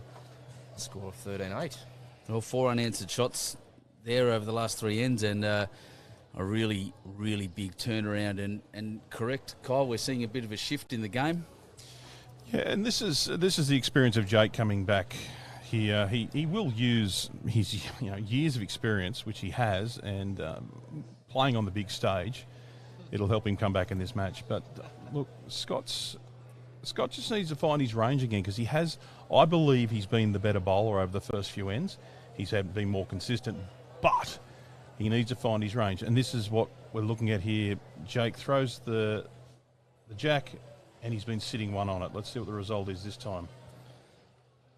Oh, that's a fantastic There you opening go. bowl as he trails the jack. So another great early bowl from Jake, and some cheers in the comments from cheering on Magoo, looks like. So from both Grant and Abraham. So let's go Magoo is the call, and Magoo is going well at the moment. Grant Fehlberg, yep. It's that first bowl pressure straight away. How can Scott reply? Well, he does have that the jack hanging out there. He didn't quite go with it perfectly. It's got close with his first here, and has also touched the jack. There you go. So and now the pressure goes back to Jake, because Jake hasn't been used to that for the last couple of ends. So we'll see how Jake responds. Jake sticking with the same hand, so does have the option to probably. Looks like he's 1 down, but a little turn on his own bowl will get the shot back. Yeah, had options on both sides there, Chris. I agree. And running the same hand, because he did play close on that one, so it's not a bad call. He knew where the bowl needed to go. Just pushed it a bit hard, I think. Maybe looking to run through, but also happy at the back. Yeah, this is the final of the Vision-impaired Open Singles, so generally everything that is being streamed or on TV are finals at this stage. We're on the day 13 of the 2023 Australian Open, the second last day, so with all the action wrapping up tomorrow. So still time to get down to watch some action this afternoon. There will be games at 2 o'clock, and then I believe also at 5 or 5:30 tonight. And then we've also got more action happening tomorrow, right from early in the morning at 8:30 through to mid-afternoon again. The men's singles final will be the last event tomorrow at 2 p.m. with the women's pairs being played in the morning at 11:30. Absolutely torn between wanting this to go on for 5 more days, because it's been such a magic event, and these are my favourite kind of things. I'm a BPL tragic, and this event is in a very different format and such a fantastic, positive place to be all week. I'm torn between wanting this to go on forever and going home and having a rest, I think. Oh, good shot. Now, Jake being one down, he's sticking to the backhand, just trying to draw or advance his bowl. Yeah, we've been playing some good bowls on that side of the green, and again, his first one wasn't far away. Had opportunities to push his through, sit on Scott's shot bowl, but Okay, so Scott got the result on this occasion. Scott holding one here. Looks like it from here. Does he stay backhand? Does he risk it with the opportunity that he could advance Jake's bowl, or does he go back to the forehand? Well, it looks like Shane was giving him some direction there about, probably reaching through. He can trail the Jack a little. He can be tight and turn Jake's second shot bowl out. He's just pausing for thought as He's lining up on his forehand. Yeah, a lot less danger on that forehand side now. Definitely, yeah. No, he's a fairly safe shot on. He'd be unlucky to turn his own bowl out of the head. So, if he plays tight for Jake's bowl, which he is close to. He's on a good line here. Just got to slow down. That's a great effort. Yeah, it's a really good effort. Well done, unlucky. So whether he trailed or turned there, it was all upside. So good directing there from Shane and good execution from Scott to just about to get the result he was looking for. But looks like it will be 1-2 Scott. So we wait for confirmation for Scott's grabbed the mat, and it won't be any more than one. So we can say the score is 14-8 in Scott's favour. And Beck Nevin saying that Duggo reckons he's been set up with these blue and yellow bowls, paddles and uniforms, and I can't tell you that so have we. It's an absolute stitch up. Exactly. He'd like to keep Duggo on his toes. So, yep. Now, Scott's brought the mat up now to basically the end of the line. He's probably going to pop it on the tee or close to the tee. Back to his plan, back to his length. Yep, back to, looks like again, close to that 25-metre length. Plan A that was working so well for the first part of the game. Had won 6 out of the first 8 ends to get away to a 9-3 lead. Jake back in the contest since then. Narrowed kept the margin at 6 with the score now at 14-8. First bowl so important here for Scott.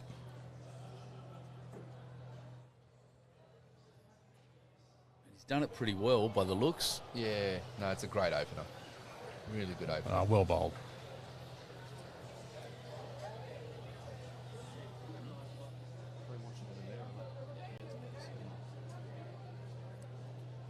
Can hear lots of yelling and screaming happening over to my right where the men's pairs final is on. The score isn't currently up on the screen, but I'll let you know as soon as I know. Aaron T's just had a bit of a running shot. Duggo getting a bit of love in the comments too, so it's always good to see our volunteers getting some love. So Ian Smith saying he's far enough away I can't hear him. Always a good result. And of course our volunteers, yes, APIA is proud to support the event's volunteers and officials.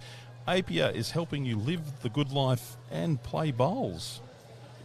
Of course, this event and many other events around the country are not possible without the good help of our volunteers, and we certainly have had plenty of those across our 15 host clubs, whether they be markers, umpires, ITOs, scorers, helping out, provide meals, all those sort of things. But brilliant jobs all round for everyone that's made this 2023 Australian Open so special. And we emphasise volunteers, Chris, but you've got to look around bowling clubs around the country. If you want to help out, not just to the Australian Open, go to your local club, join a committee or an executive, turn up on a Saturday or a Thursday afternoon, help coach children, help coach people, supervise.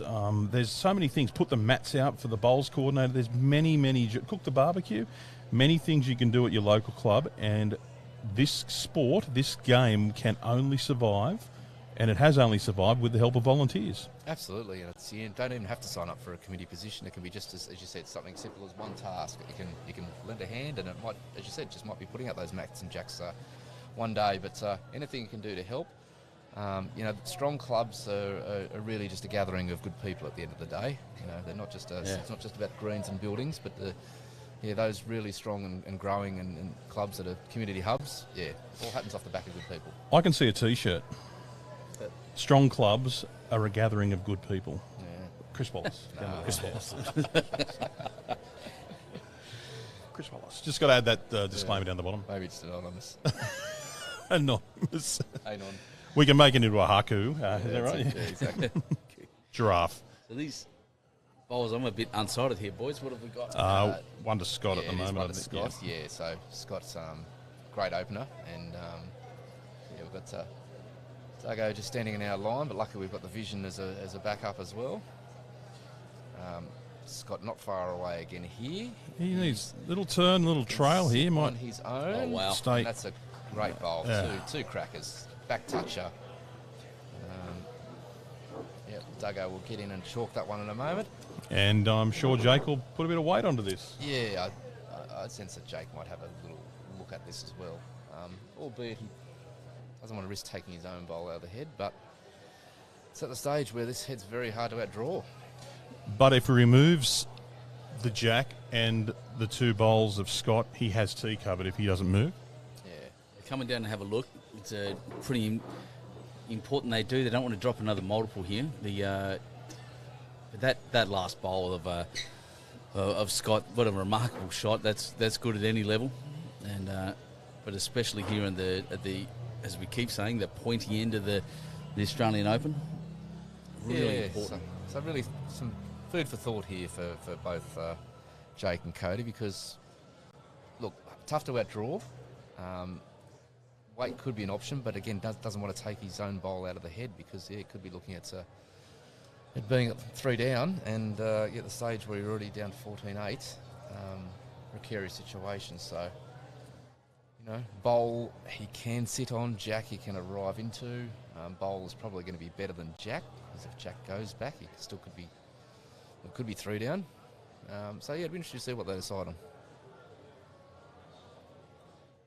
It looks like the decision's been made. They've separated at the mat. Oh, they've come back together. Here we go. Just as an aside point, as he's having a really good look here, there's a tiny little breeze picked up. It didn't really pick up at 10:30 like it has almost every other day that I could set my watch to, but at 1:10, there's a little breeze coming across. Jake has chosen weight. Hit his own. He's hit his own, but there has been no change to the head, so we'll remain 2 down.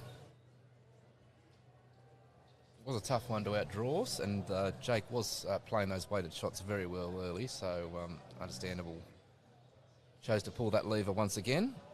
Hasn't come off on this occasion, but yeah, certainly a bit to go in this game yet. In a race to 21, the score is 16-8. Yeah, Scott didn't present him with much of a target there to hit, but it was still a good option. And definitely a significant lead now. That 8-shot lead. We're only not in the checkout zone, but we're only 5 there from victory for Scott. But you cannot discount Jake Fehlberg at any stage. And Scott's back to his plan. Matt at the end of the line, basically. I think we're saying 25 metres, Chris. I think it is. And thereabouts. It's no. Plan A, definitely stick with it. It's been working for the majority of the game, so why change? His jack rolling has been spot on. As we say that. Now that I say that, I've put the commentator's curse on him, and he's lost his first jack. So there we go. Oh, you've back to you, Jake. That was bound to happen, wasn't it? It was. It happened sooner or later. I could see as soon as I started that sentence, I was in trouble. And, Val doing it all this week as well, saying barring disaster, and that's the famous last words from Val Febo, but now Chris Wallace has caught it. Yep. No, so it's contagious, but no, look, opportunity here for Jake to play his preferred length, and we'll see how Scott goes with his first bowl. And it all comes down to that first bowl. Who can get closest? Just an update from one of our show rinks. Serena Bonnell 11 leads Cheryl Linfield 7. So 11-7 there to Serena Bonnell. And that's in the final of the Multi-Disability Open Women's Singles. We're screening the final of the Vision-impaired Open Singles here, and in the men's pairs, Ben, have you got an update for us? Yeah, it's 11-9. The blue team of who is that? That's Ben Twist and and Disco have just picked up one with a massive drive from Aaron Wilson rescuing the end. There were a couple down. That's against Aaron Tees and Aaron Sheriff. So, yeah. So 2 the difference. Is that right, So Ben? once now? the score pops up, 3 the difference now. It's 12-9. 12-9. Very good. After how many ends, Ben? Didn't even look at that. 14. 14. So 4 ends to go in that game. Here we are playing 21 up singles. Scott, even though he's not preferred length, has played a fairly decent bowl with his first, as has Jake. So Jake's just run through a touch, but not far away, not much to correct. I like the fact Scott was able just to adapt there. Line and length fairly good considering Jake had thrown the jack after his slight misdemeanour. Yeah, it's a big adjustment. Just a couple of metres can really throw you off your game, but these boys have done it quite well. And just covering the back here is Scott, just which is a good idea. He's, again, the run is on, albeit to a bare jack right now. He's definitely got the tee covered.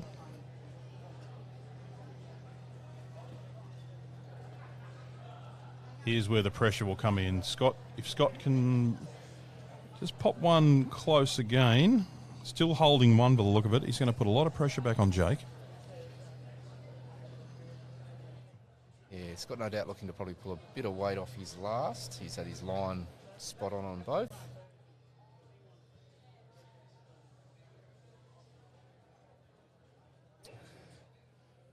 Has indeed dropped a bit of weight. See if it's good enough to get in there for a second shot. Just has to beat that wing blue, and it hasn't, but it is back on the line. Still holding one. Holding one, Sue, at the back. He's in good position here. Room enough for Jake to get in? Yeah, a player of his quality, there's plenty of room there for him. Yeah, doesn't need much.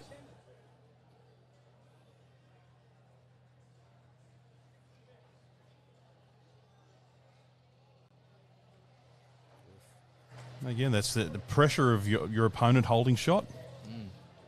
Yeah, just sometimes easy to overthink the shot that you're trying to put on when there's a little gap there and you want to get into it, and you start finessing, and that's when we start dropping short or pushing a bit wide. Just try to draw to jack is the way, and as Scott comes down to this forehand here, yellow bowls, blue outfit. Blue ring. Just needs to clear the front here. Yeah, it looks like he's around the front. If he's got the weight to pull up, that's an absolute great. That's a bowl. great bowl. Yeah, 2 shots. Very good bowl. So Pressure. Now, what are we? Jake's been playing. He has been playing with weight in this situation before, but there is enough room there to draw a shot. yeah, I think he's got to back himself on the draw. Nothing really behind. So Backhand, sit either of those absolutely. bowls. Yeah, backhand sit. He's good enough to get in into that space there. A couple of bowls to arrive on. Not sure if he's quite given it the grass.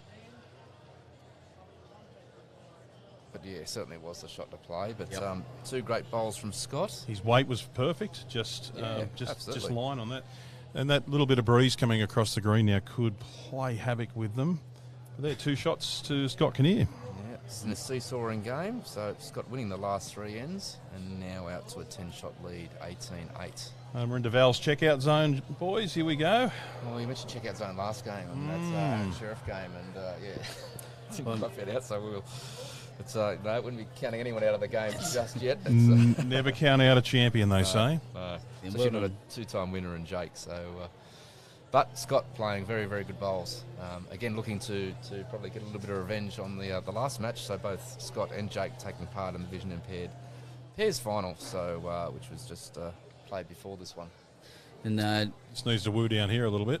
a lot of support here from for Scotty. Matty Badke's been throwing out the support the whole game. Julianne Urban and Denise Blackburn all appreciating Scott's efforts there.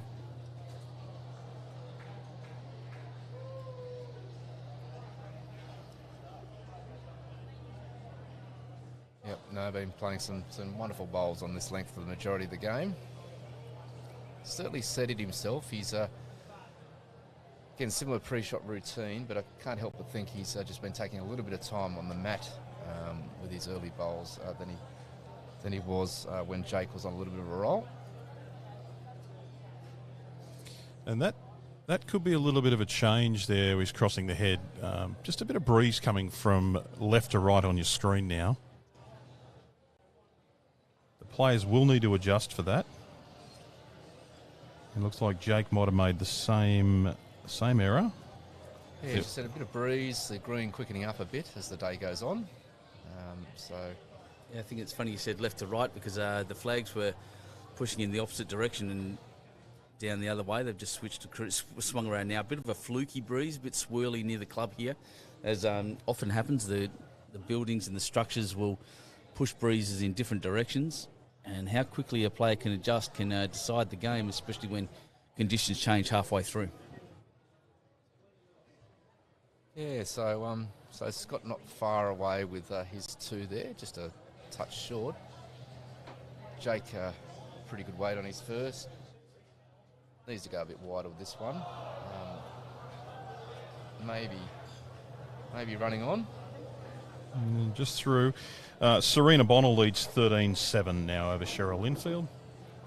Look, this is a very important bowl here for Scott. He needs to get one. If he gets one close, the pressure will go back onto Jake. Looks like he's holding at least one. And Serena versus Cheryl, just going to add that's the Multi-Disability Open Women's Singles Final, so which can be watched on an alternate stream. Sorry, Ben. Yeah.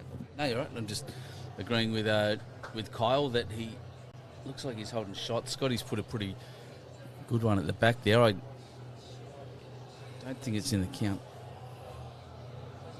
Yeah, I'm sorry. I do keep forgetting to say which final it is, don't I? Serena leads Cheryl. That's all right. You guys can work it out. No, that's right. Just in case people are just joining us late. My bad. But when you mentioned Serena Bonnell and Cheryl Linfield, you'll two great bowlers of our sport. Yeah, worthy of any final. Jake's liking the look of this one. He's giving it a long look down the scope, and loving that. So it's a great bowl. That's an excellent bowl.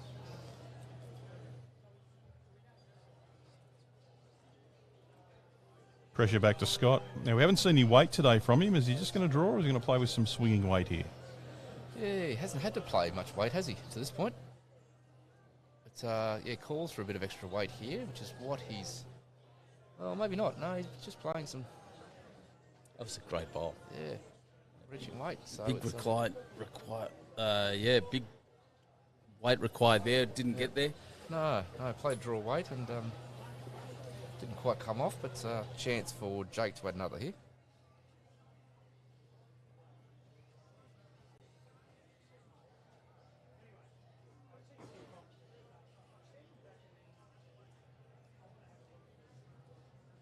Yeah, he wasn't far away there, Jake, with his last bowl, but it will be one to Jake to get the mat back. And we'll see if Jake goes longer once again. But that makes the score 18-9 in a 21-up singles game.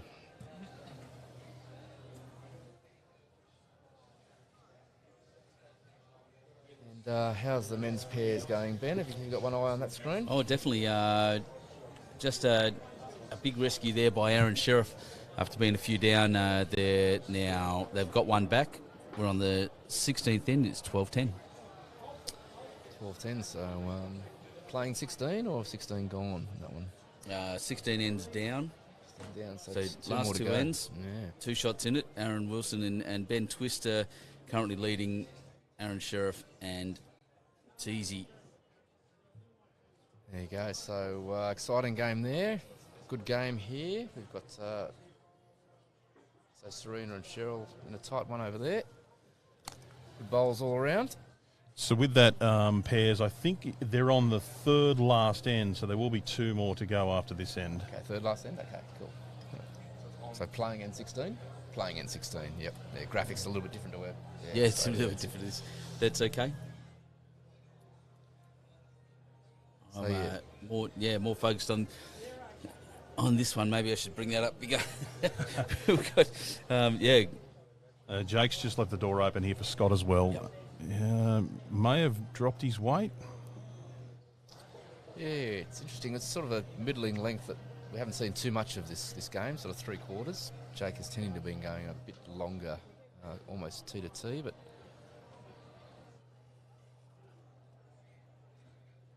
yeah, it looks like he's adjusted off his first, put some extra weight on. Seems like it won't be far away. Watching intently. Yeah, that's a decent bowl there. Yeah, good effort. Anything within a mat length is a good bowl on these greens, that's for sure.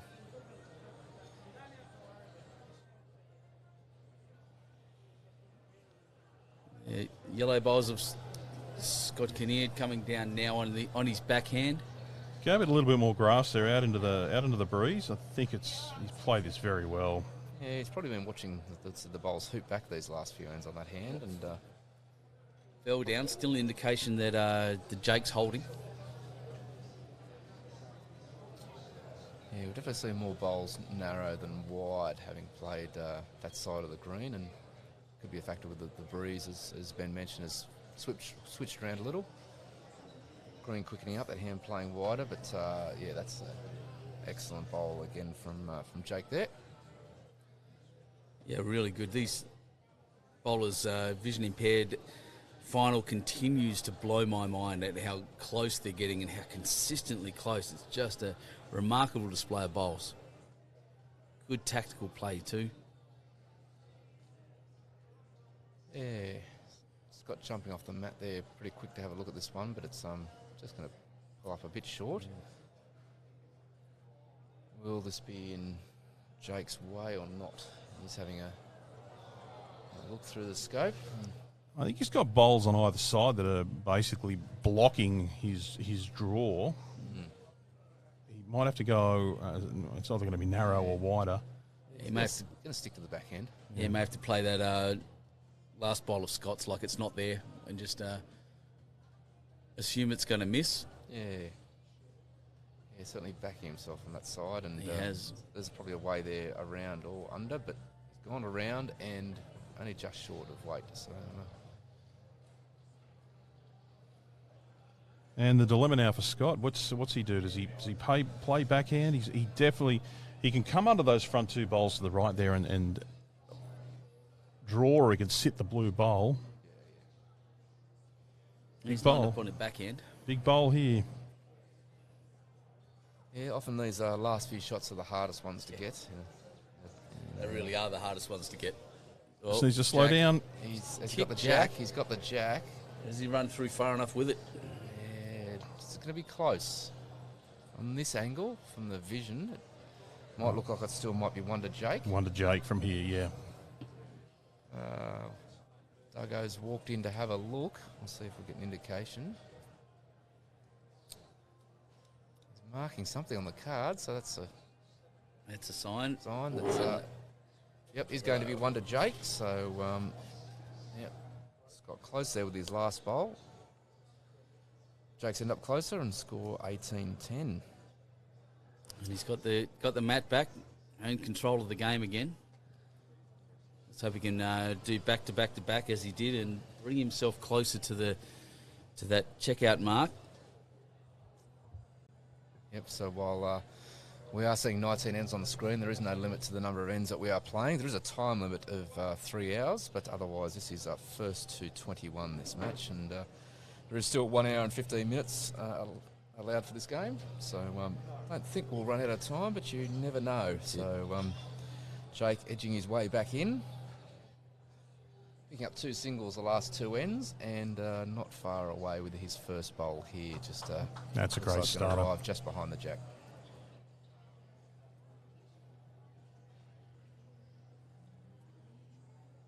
I just see one of our Broadbeach greenkeepers up behind our players there, Alan Webber. Alan hails from the Central Coast area originally. He's been up here for a few years, but the Broadbeach Bowling Club greenkeepers do a fantastic job. World-class greens. I had was described to me by Kelly Keckney or at the start of the week that especially greens 1 and 4 are the best greens in the world, is how she described it. And the other two, everything here is at world class. Yeah, they certainly are very good. So having the traffic that they've seen over not just these last 2 weeks, but throughout the year, and yeah, obviously with one eye in mind of the World Championships too, with it not far away in August. But the greens are in immaculate condition. Have been said all of these 2 weeks, as have many of the other greens around the Gold Coast from our fantastic host clubs. All 15 of them have played a part in hosting the 2023 Australian Open.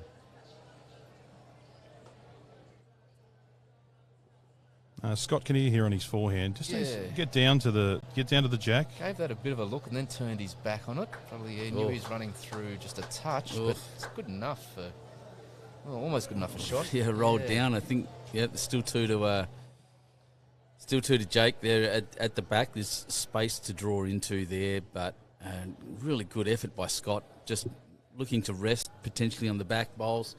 It was just missed out. He certainly knew himself. I think he was giving that away earlier than I thought he would. Anyway, wasn't far away from getting the shot. Yeah. Well, he doesn't have to change much here from his last bowl. It was a great effort. Reduce your weight slightly. He's just going to draw a shot here. That's his objective. And twists and turns in the men's pairs final at the moment. N17, 12 to Wilson and Twist, 11 to Tees and Sheriff. Wow, it's a close one there, as is. This is a close bowl too. Oh, it fell out. Oh, just ran through a touch. Wow, it was another great bowl, but remains 2 to Jake.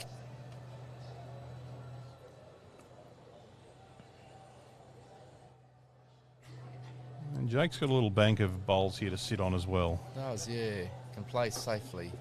So on his back end, he's chosen to do because he's can arrive on Scott's bowls or trail a jack. He's just pulled up a bit short on this case.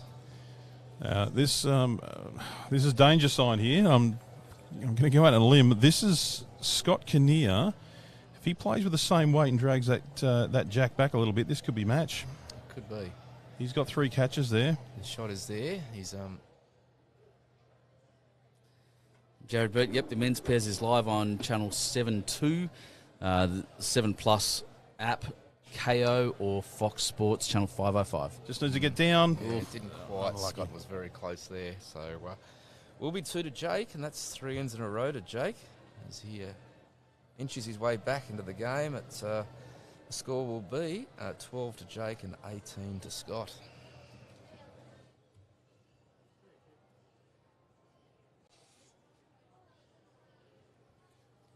Well, that's a similar pattern to what it was 6 ends ago. We had a 1, a 1 and a 2 to Jake, and then he dropped the shot, and then interesting to see he really wants to hold onto it here, really maintain his length and the upper hand in this game. 6 shots down, 6-shot deficit. Scotty just struggling to get the last 3 shots he needs. Yeah, it was in the area last end. So most of the bowls you can see were just slipping a yard through the head. The grid has quickened up just a bit. But yeah, I think Scott liked a couple of those bowls out of the hand and probably thought it was going to pull up in time.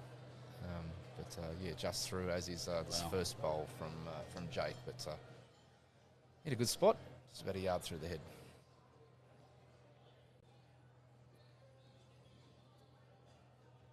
Big bowl for Scott here. Yep, lining up on his forehand. There is a pattern there that if you can draw that first shot early on an end, they are hanging around. As his weight. Look, he's got such a steady delivery. That's a great shot. Great effort. Yeah, it's a really good shot. And again, now pressure back on Jake. Will that force him to play backhand here? Yeah, he's having a look and a discussion with Cody as well. So, see if they do change hands. No, he's going to stick to the forehand. Sticking to the forehand.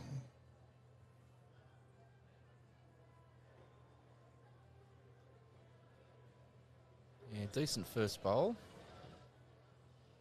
Not a big correction needed. Yeah, knew he'd run through. I think he's put this one a little short.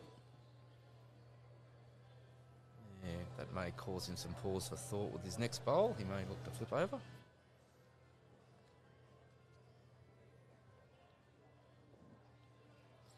Well, Scott's going to stay on his forehand here, just looking to reach and just looking to clear that front bowl to draw another shot. As I said in the last hit, he won't need to change much here. Just got to make sure he's around that front bowl. If he's not, get under real quick. Yeah, no harm with that one. Beautiful weight again. Yeah, great weight. Hasn't changed much. Just didn't give it enough grass. Yeah, Jake has swapped hands here, going to the backhand. Now looking to sit Scott's bowl, or perhaps trail a jack. Just needs to reach, really. He may not have found the grass line, but good weight for the shot. The intention was there, just under the line. Yep.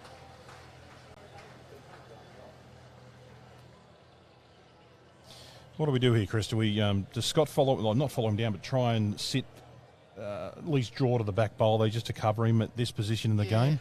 Oh, look, I think he ideally goes back left corner as we look at the vision. Sort of he can count and cover. Or we can just draw another shot. Yeah, he can do.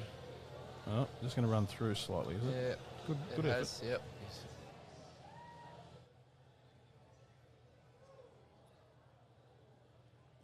No doubt, not exactly what he was hoping for, but again, no harm there in that spot where he's finished. Jake, again, probably not looking to change much weight from the last one, but probably hoping for a wider line, which he's got. Line looks good. And we'll see whether it gets down. It's not far away. Pretty close. It's a very good bowl here from Jake. Will it fall in? Well, it may have done enough anyway. Yep, it is 1 to Jake. So after N17 in the men's pairs final, Sheriff and Tees just picked up a 3. They are now leading by 2. Where three of the 4 players there come from Southern Sydney and the Illawarra, I'm very proud to say. Well, we've seen it already this morning. If your surname's Sheriff, don't give up on them. They can do anything. Absolutely. And Sheriff looking for a rare trifecta.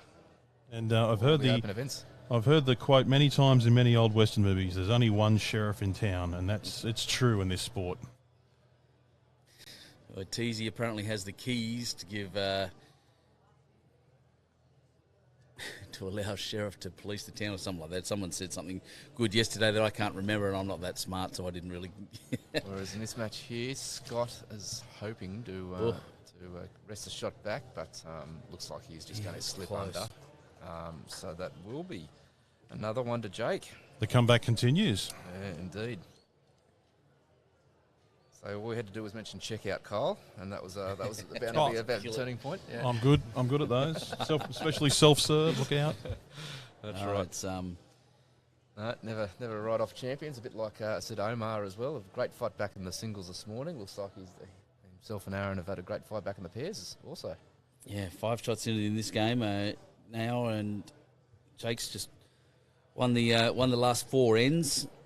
As we said, keeping that jack, keeping the mat, and keeping the control of the game is so important at the moment. Now he's left that jack. Yeah, it's quite a bit shorter than normal. So was that maybe intentional or maybe a mistake? We'll wait and see. Yeah, well, the longer ends have been working a bit better for him.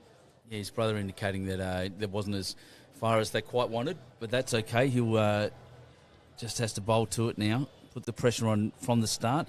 It looks like he's dropped this a little bit shorter than he'd like.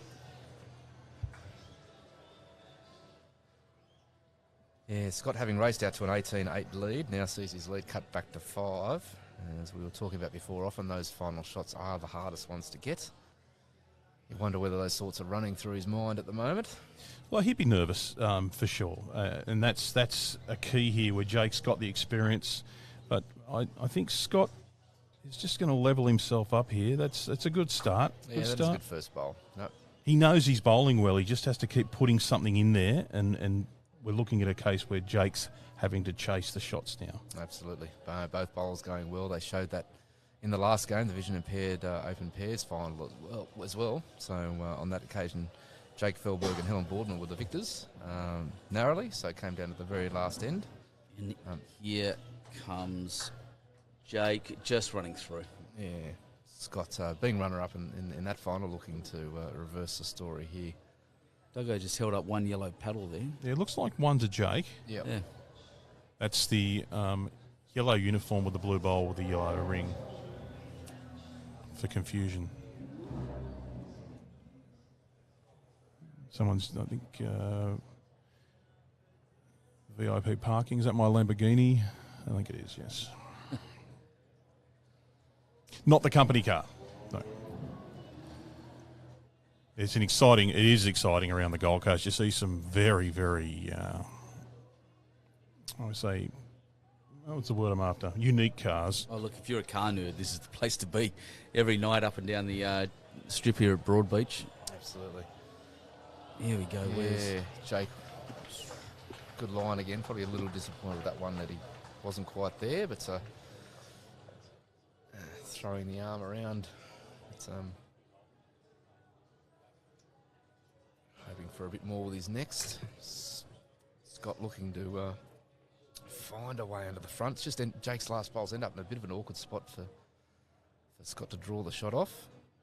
And, yeah, perfect weight, but has cut under the head. So one to Jake. Scott will have a final bowl this end.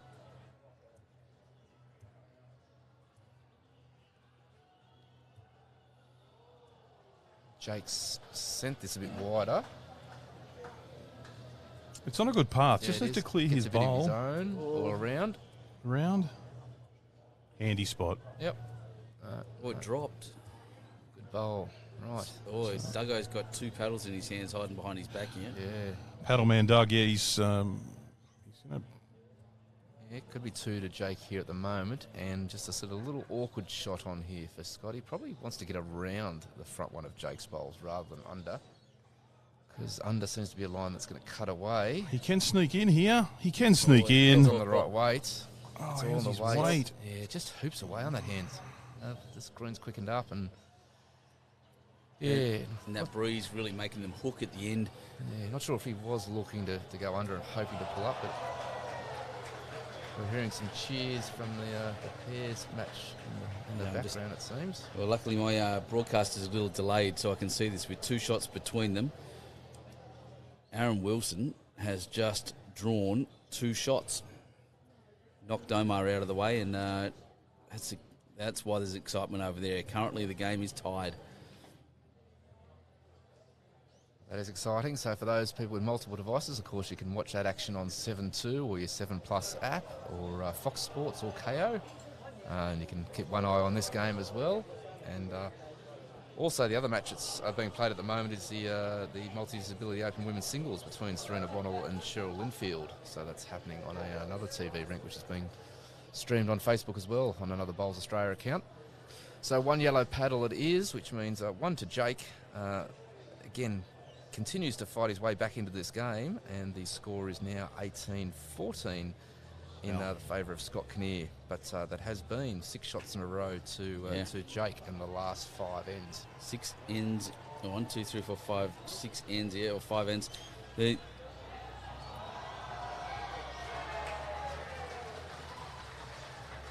there are all sorts of cheers coming from the pairs, so it must have been another... Just watching that last bowl now, on the very last bowl for Disco, he has drawn the 3 needed to win the game.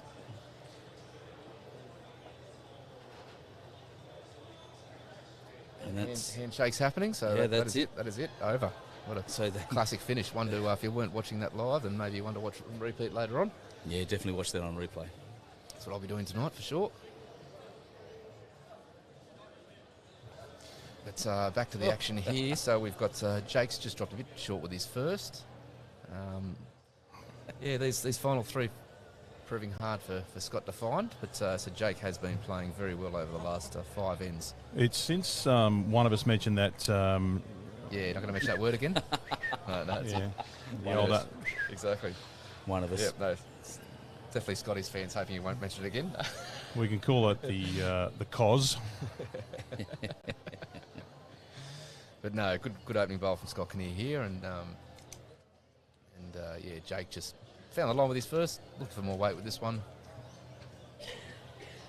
Doesn't look like he's quite found it.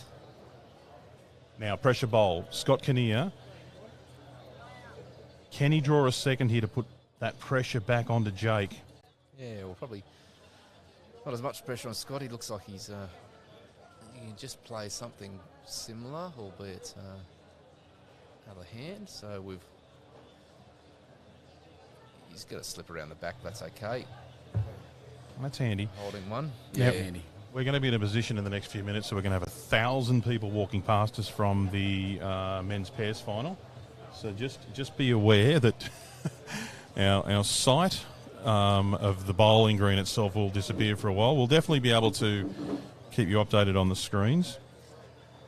Yeah, we'll keep bringing all this action right through to its conclusion. And, yeah, Jake just going a little bit wide there with that one, but, yeah. Probably two to Scott, you think there, Yeah, Chris? it is. Yeah, two to Scott. Yeah, so Jake a bit short with his first two, and also had to change hands with that one, so a bit of a different shot he's looking to play, and hasn't come up with a result that time, but still one to go.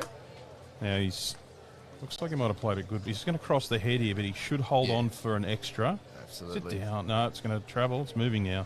Yeah, it still could be holding three, though. That is the indication from Duggo. So Massive bowl here. Holding game at the moment. And He's holding game. There's definitely a lot of room there for him to draw at least the second shot here, and that would be on his radar, definitely on the backhand. Here it comes on the backhand now. yep, it's definitely enough room for Jake. And Looks weighty enough. He White looks looks close. yep, he needs it to pull up. Oh, dear. Or It Jack. will pull Oh, up my on the God, he shot. stopped That's a it. great bowl. And he's Cracking holding shot. Well played. What a bowl when you game down. So, yeah, amazing. What a fantastic rescue there by Jake. That's magnificent. Now we've got Scott to see what he can do to get shot back. Yeah, Scott probably hoping he didn't have to play his last bowl then. It's Is there some aggression coming here for the first time from Scott Kinnear? yeah, well, he's got, I said, all the bowls Oh, it waiting is. behind. He's having a crack at this, trying to peel the bowl out of the head. Anything could happen here? Oh, he's clipped the front bowl and missed out. So another one to Jake as Scott remains stuck on 18 at the moment, and score is 18-15. As the masses pass us out the front here, all heading inside to grab some refreshments. Yeah, we'll apologise if there's any background noise, but there's probably no less than 200 or 300 people wandering by us at the moment. I said thousands, but that's all right. You've been conservative. Certainly feels like it. They've just watched a very entertaining men's pairs final with the women's singles final soon to come. But it is, we can confirm it is one to Jake. Jake having won the last 6 ends in a row, picking up 7 shots, having been down by 10, is now only 3 behind in this 21-up singles match. But you can see that shot. That's a remarkable shot to rescue that end. From a vision-impaired bowler to be able to pull off that kind of precision is a beautiful thing to watch. Yep, and for those that might just be joining us just after the men's pairs action, this is the Vision-impaired Open Singles Final between Jake Fehlberg and Scott Kinnear. Scott Kinnear leading 18-15 over Jake. We also have another final being played at the moment, and that is the multi-disability Open Women's Singles between Serena Bonnell from Broadbeach and Cheryl Linfield from Mount Gravatt. We can let you know that Serena is leading that one 14-11 at this stage. So again, in a first to 21 match.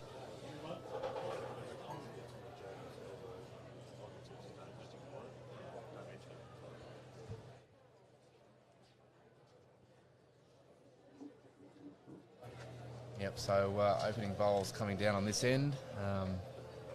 Yeah, probably not probably a little bit of pressure building at this stage of the game too for both bowlers as we get closer to 21. Jake needing 6 now. Scott needing 3 for quite a while. He's put down some fair bowls, but maybe feeling a little bit of pressure said after seeing that first one come through. Remember, this is Scott's first singles final. He did play in the pairs final earlier today, the Vision-impaired Open Pairs final. It went the way of Jake Fehlberg and Helen Boardman narrowly. Came down to the last end. Jake Fehlberg, he's no stranger to these finals. He has won 2 of these and been runner-up in 2 of these. This being the 5th one of his finals with directors Cody Fehlberg, Jake's brother, and also Shane Kinnear, Scott's brother as well. So family affair. And both bowlers have just gone off the boil here on this end, just struggling to find their range. But it's an important end, this one. Suddenly there's a lot of movement in behind the jack here. Great effort there from Jake. Yeah, holding 3 is Jake. So Scott looking to need to probably pull a fair bit of weight off his last couple. He's just got to go back to that original plan, that rhythm he has. Gone out to the backhand. Yep. Needs second shot here. It's a beautiful weight control early in the game. This one is better weight. If not draw. And he's drawn second shot, it looks like. That's good. Yep, That's good second effort. shot. Yep. Cut 2 out, perfect. Yep. No, so Hello to Glenn Dixon, superstar bowls organiser from Yamba.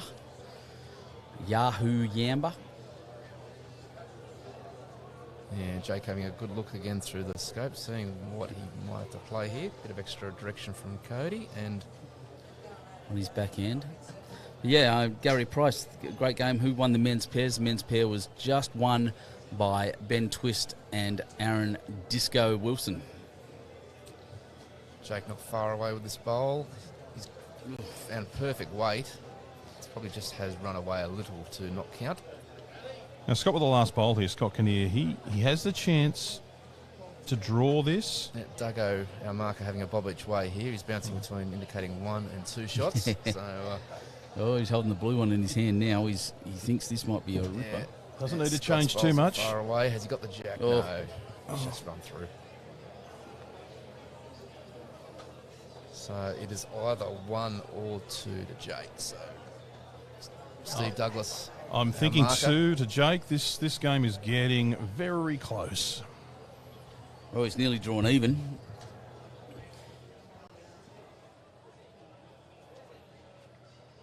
Just reading back through what I think the biggest score deficit was. He was a long way down at He one was down point. by 10 at one stage. Mm. Yeah. So Yeah, 18-8. 18-8. But may have got 2 more back. We'll Shane Kinnear down and measuring at the moment. We'll get that confirmation in a moment. It's 1 or 2, and the result is. Look, they're going for second looks. So He's it's now Cody's turn to measure. Pass the tape over here. At that point, just call the umpire. Again, we'll apologise for a bit of background noise. So following the men's pairs final, a lot of movement and action happening as people pile in for a bit of lunch here at the club. And the result is one shot. yellow. One Just shot the to one. Jake. So that takes the score to 18-16 in favour of Scott. But what has not been in his favour is the fact that he's lost the last 7 ends. So Jake on a bit of a roll here. Can he continue the roll to 21? These singles games are just amazing. Sorry, Kyle. They're just, you're never out of it. No, you're correct. I was just going to mention we didn't have to call for the umpire then, but remember that APIA is proud to support the event volunteers and officials, including our umpires. And APIA is helping you live the good life and play bowls. It's good to see quite a bit of the crowd are now piling around this game as well after the men's pairs final has been finished. So many people are grabbing their lunch and finding their way back out greenside. So they're bound to see what's going to be an epic conclusion to this match.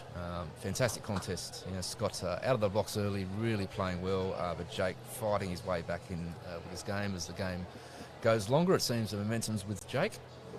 But yeah, Scott only needing 3 to wrap up this match. And a good start there from Jake. Oh. It's only just behind the jack, but Yeah, maybe on the line. a metre on the line. Not really a target, just a No. fantastic bowl. Good weight from Scott with his first, just hung a little bit wide, but He'll have to repeat that weight with his next tighter line. Yep.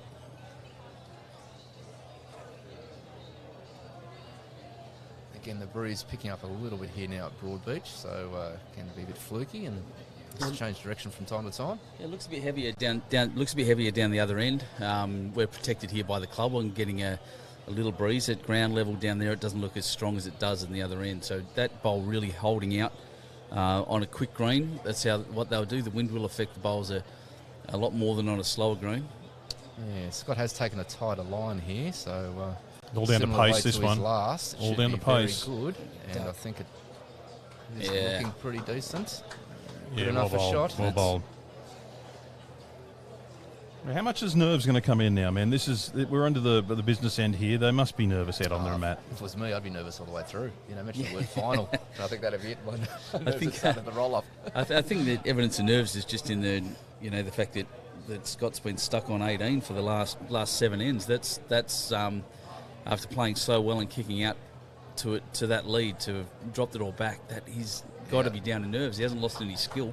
Yeah, I think he'd be not human if it wasn't entering your mind at this stage for Scott. I'm nervous sitting here. Having led 18-8. Indication was in the head at the moment that it is 1 to Jake and a measure for second.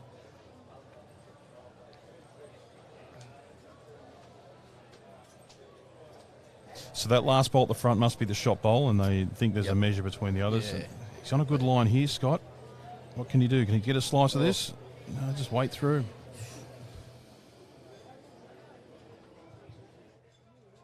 Yeah, so Duggo, he's calling it's a definite 1. And looking at second, and could be Jack High as the actual shot bowl. And maybe, no, I think he might have been indicating shot bowl was the front bowl. It's a little bit harder to where we are. We're a long way from the action. We can see the vision that you're also seeing, but we're at the opposite end of the green at the moment. And Jake on his forehand. No, it's Duggo's change indication to possibly 2. So but Jake with a chance to draw another. Just as we're sitting here, lads, an update. We're up to 45 minutes remaining on this game. We say it may not be a problem, but if they keep going 1 for 1, then we do extend this match out. So 45 minutes left. Yeah, the old commentator's curse. I think as soon as Kyle mentioned check out, and I said time limit, You just said it. I've been going, Yep. So men's pairs winner and runner-up walk past us in for their own bit of lunch. Yeah, so Scott not far away again. That bowl has sat. He may have cut that back just to 1 now. He may have. It's been an interesting measure, I think. It did flop in as well. So let's see. This could be a real change in the game if Scott has managed to grab shot here. We'll be close. It's sort of. Oh, we measure. Yep. Yeah, if it didn't flop in, it was. I dare say it would have been 1 to Jake still, but this should be an interesting measure. Yeah. So Shane Kinnear, Scott's director, getting down to measure.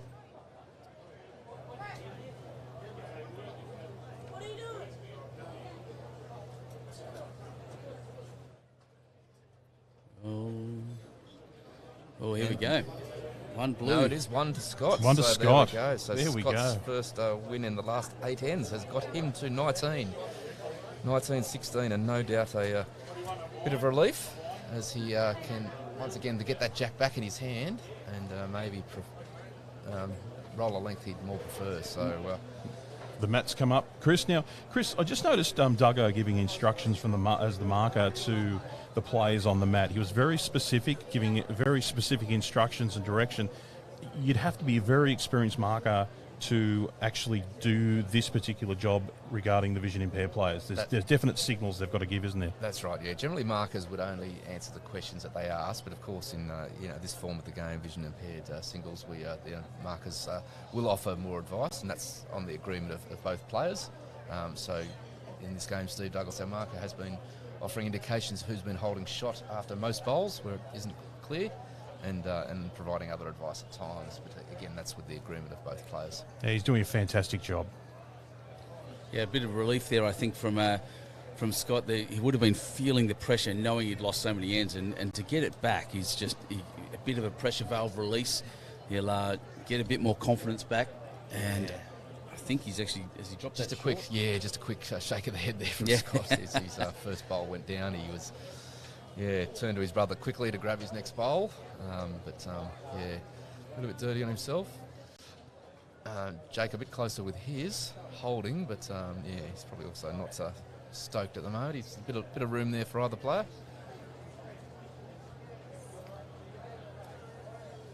Jumped over to the backhand here. Just needs to correct his weight and line, but he's turned on that one quickly too, so it doesn't like that either. So a bit too heavy, maybe. Yeah. it stays up. Hung up. Yep.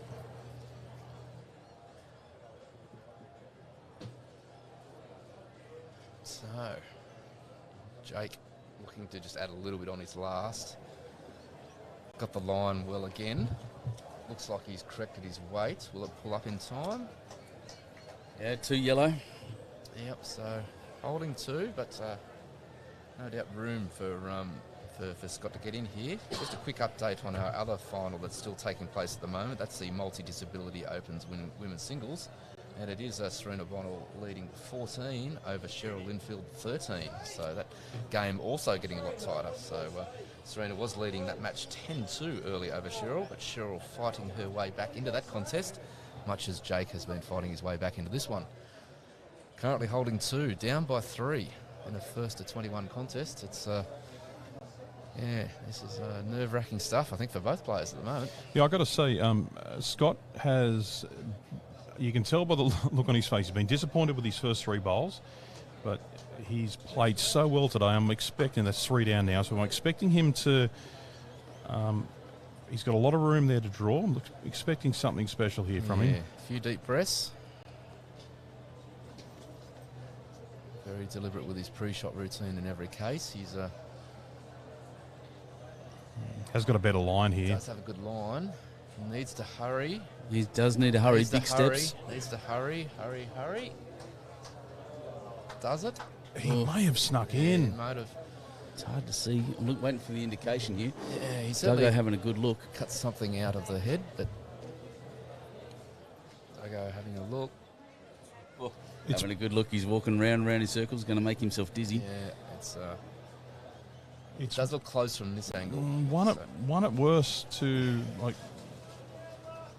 Yeah. The he's called indication from Scott. Duggo is that Scott is holding with his last bowl, so this will cause Jake and Cody to walk down and have a look.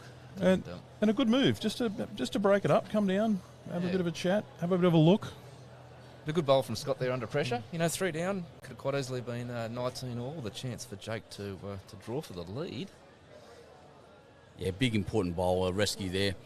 And needs to, will really want to keep the mat. Yeah.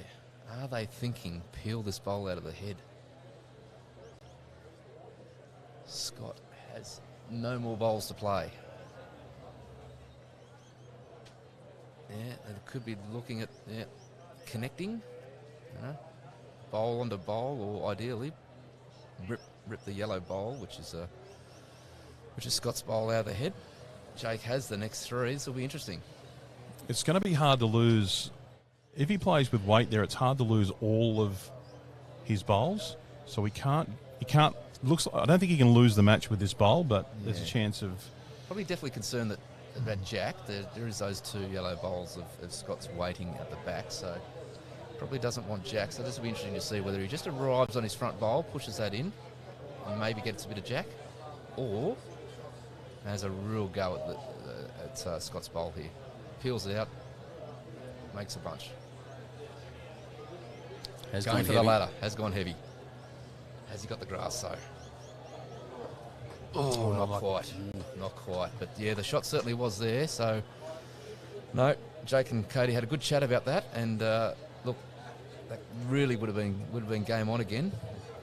Jake could have either squared up the game or gone to the lead. But as it stands, it will be 1 to Scott. Score is 20-16 in a first to 21 contest.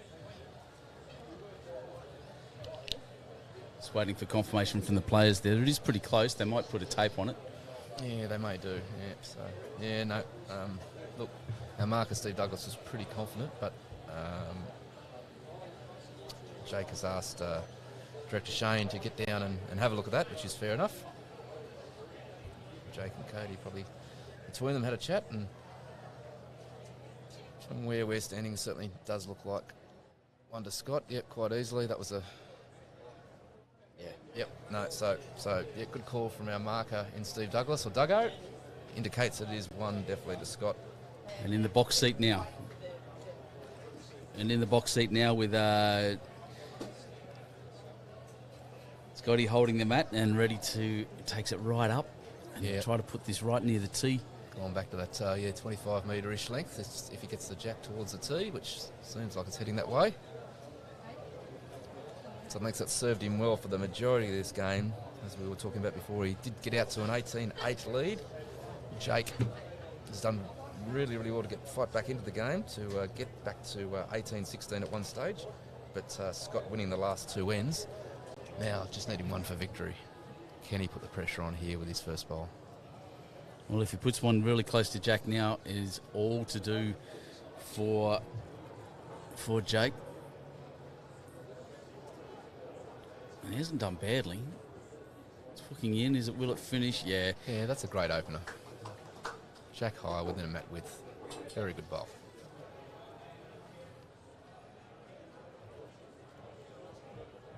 Jake understandably playing the forehand as well.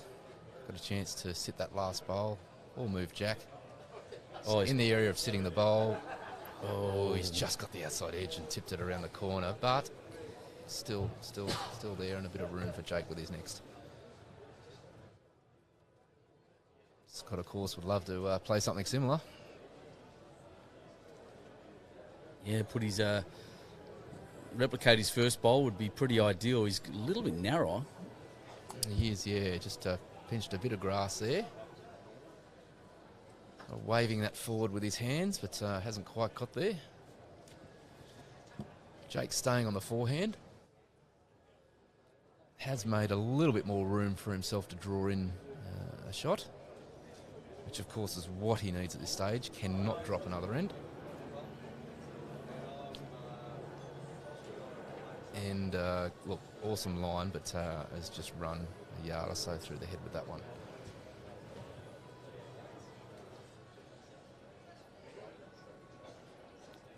Of course, we mentioned before, Jake Fehlberg already being a champion this year at the 2023 Australian Open, having won the Vision-impaired Open Pairs with Helen Boardman. Scott Kinnear being a runner-up in that one, so looking to reverse the story here as he draws a second shot. Holding game and a bit. So Cody Fehlberg, the director, asking for a bit more information from Steve Douglas, our marker.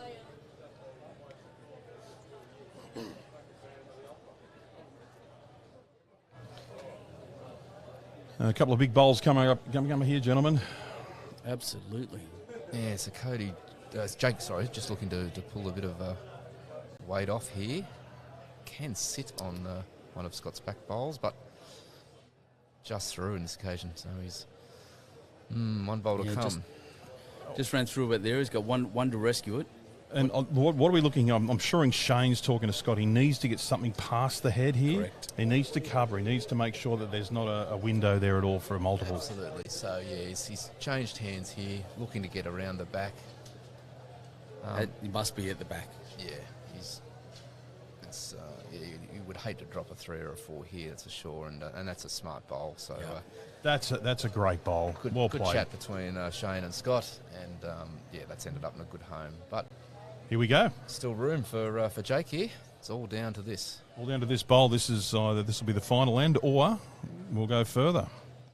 Jake Fehlberg will get on the mat soon after having a chat with Cody, and he knows he has to draw a shot, or he has to move this jack to a position where he has something. Big bowl. This it. Is this the last bowl of the game?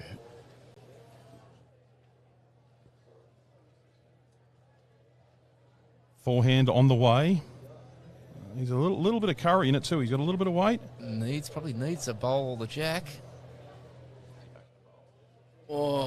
rocked the back bowl, but not enough, and he's run through. So that will be shot to Scott Kinnear, and Scott Kinnear does become the Vision-impaired Open Singles champion at the Australian Open for 2023, wrapping that one up 21-16. 21-16. A brilliant game of lawn bowls there, Ben. Crystallitis, amazing.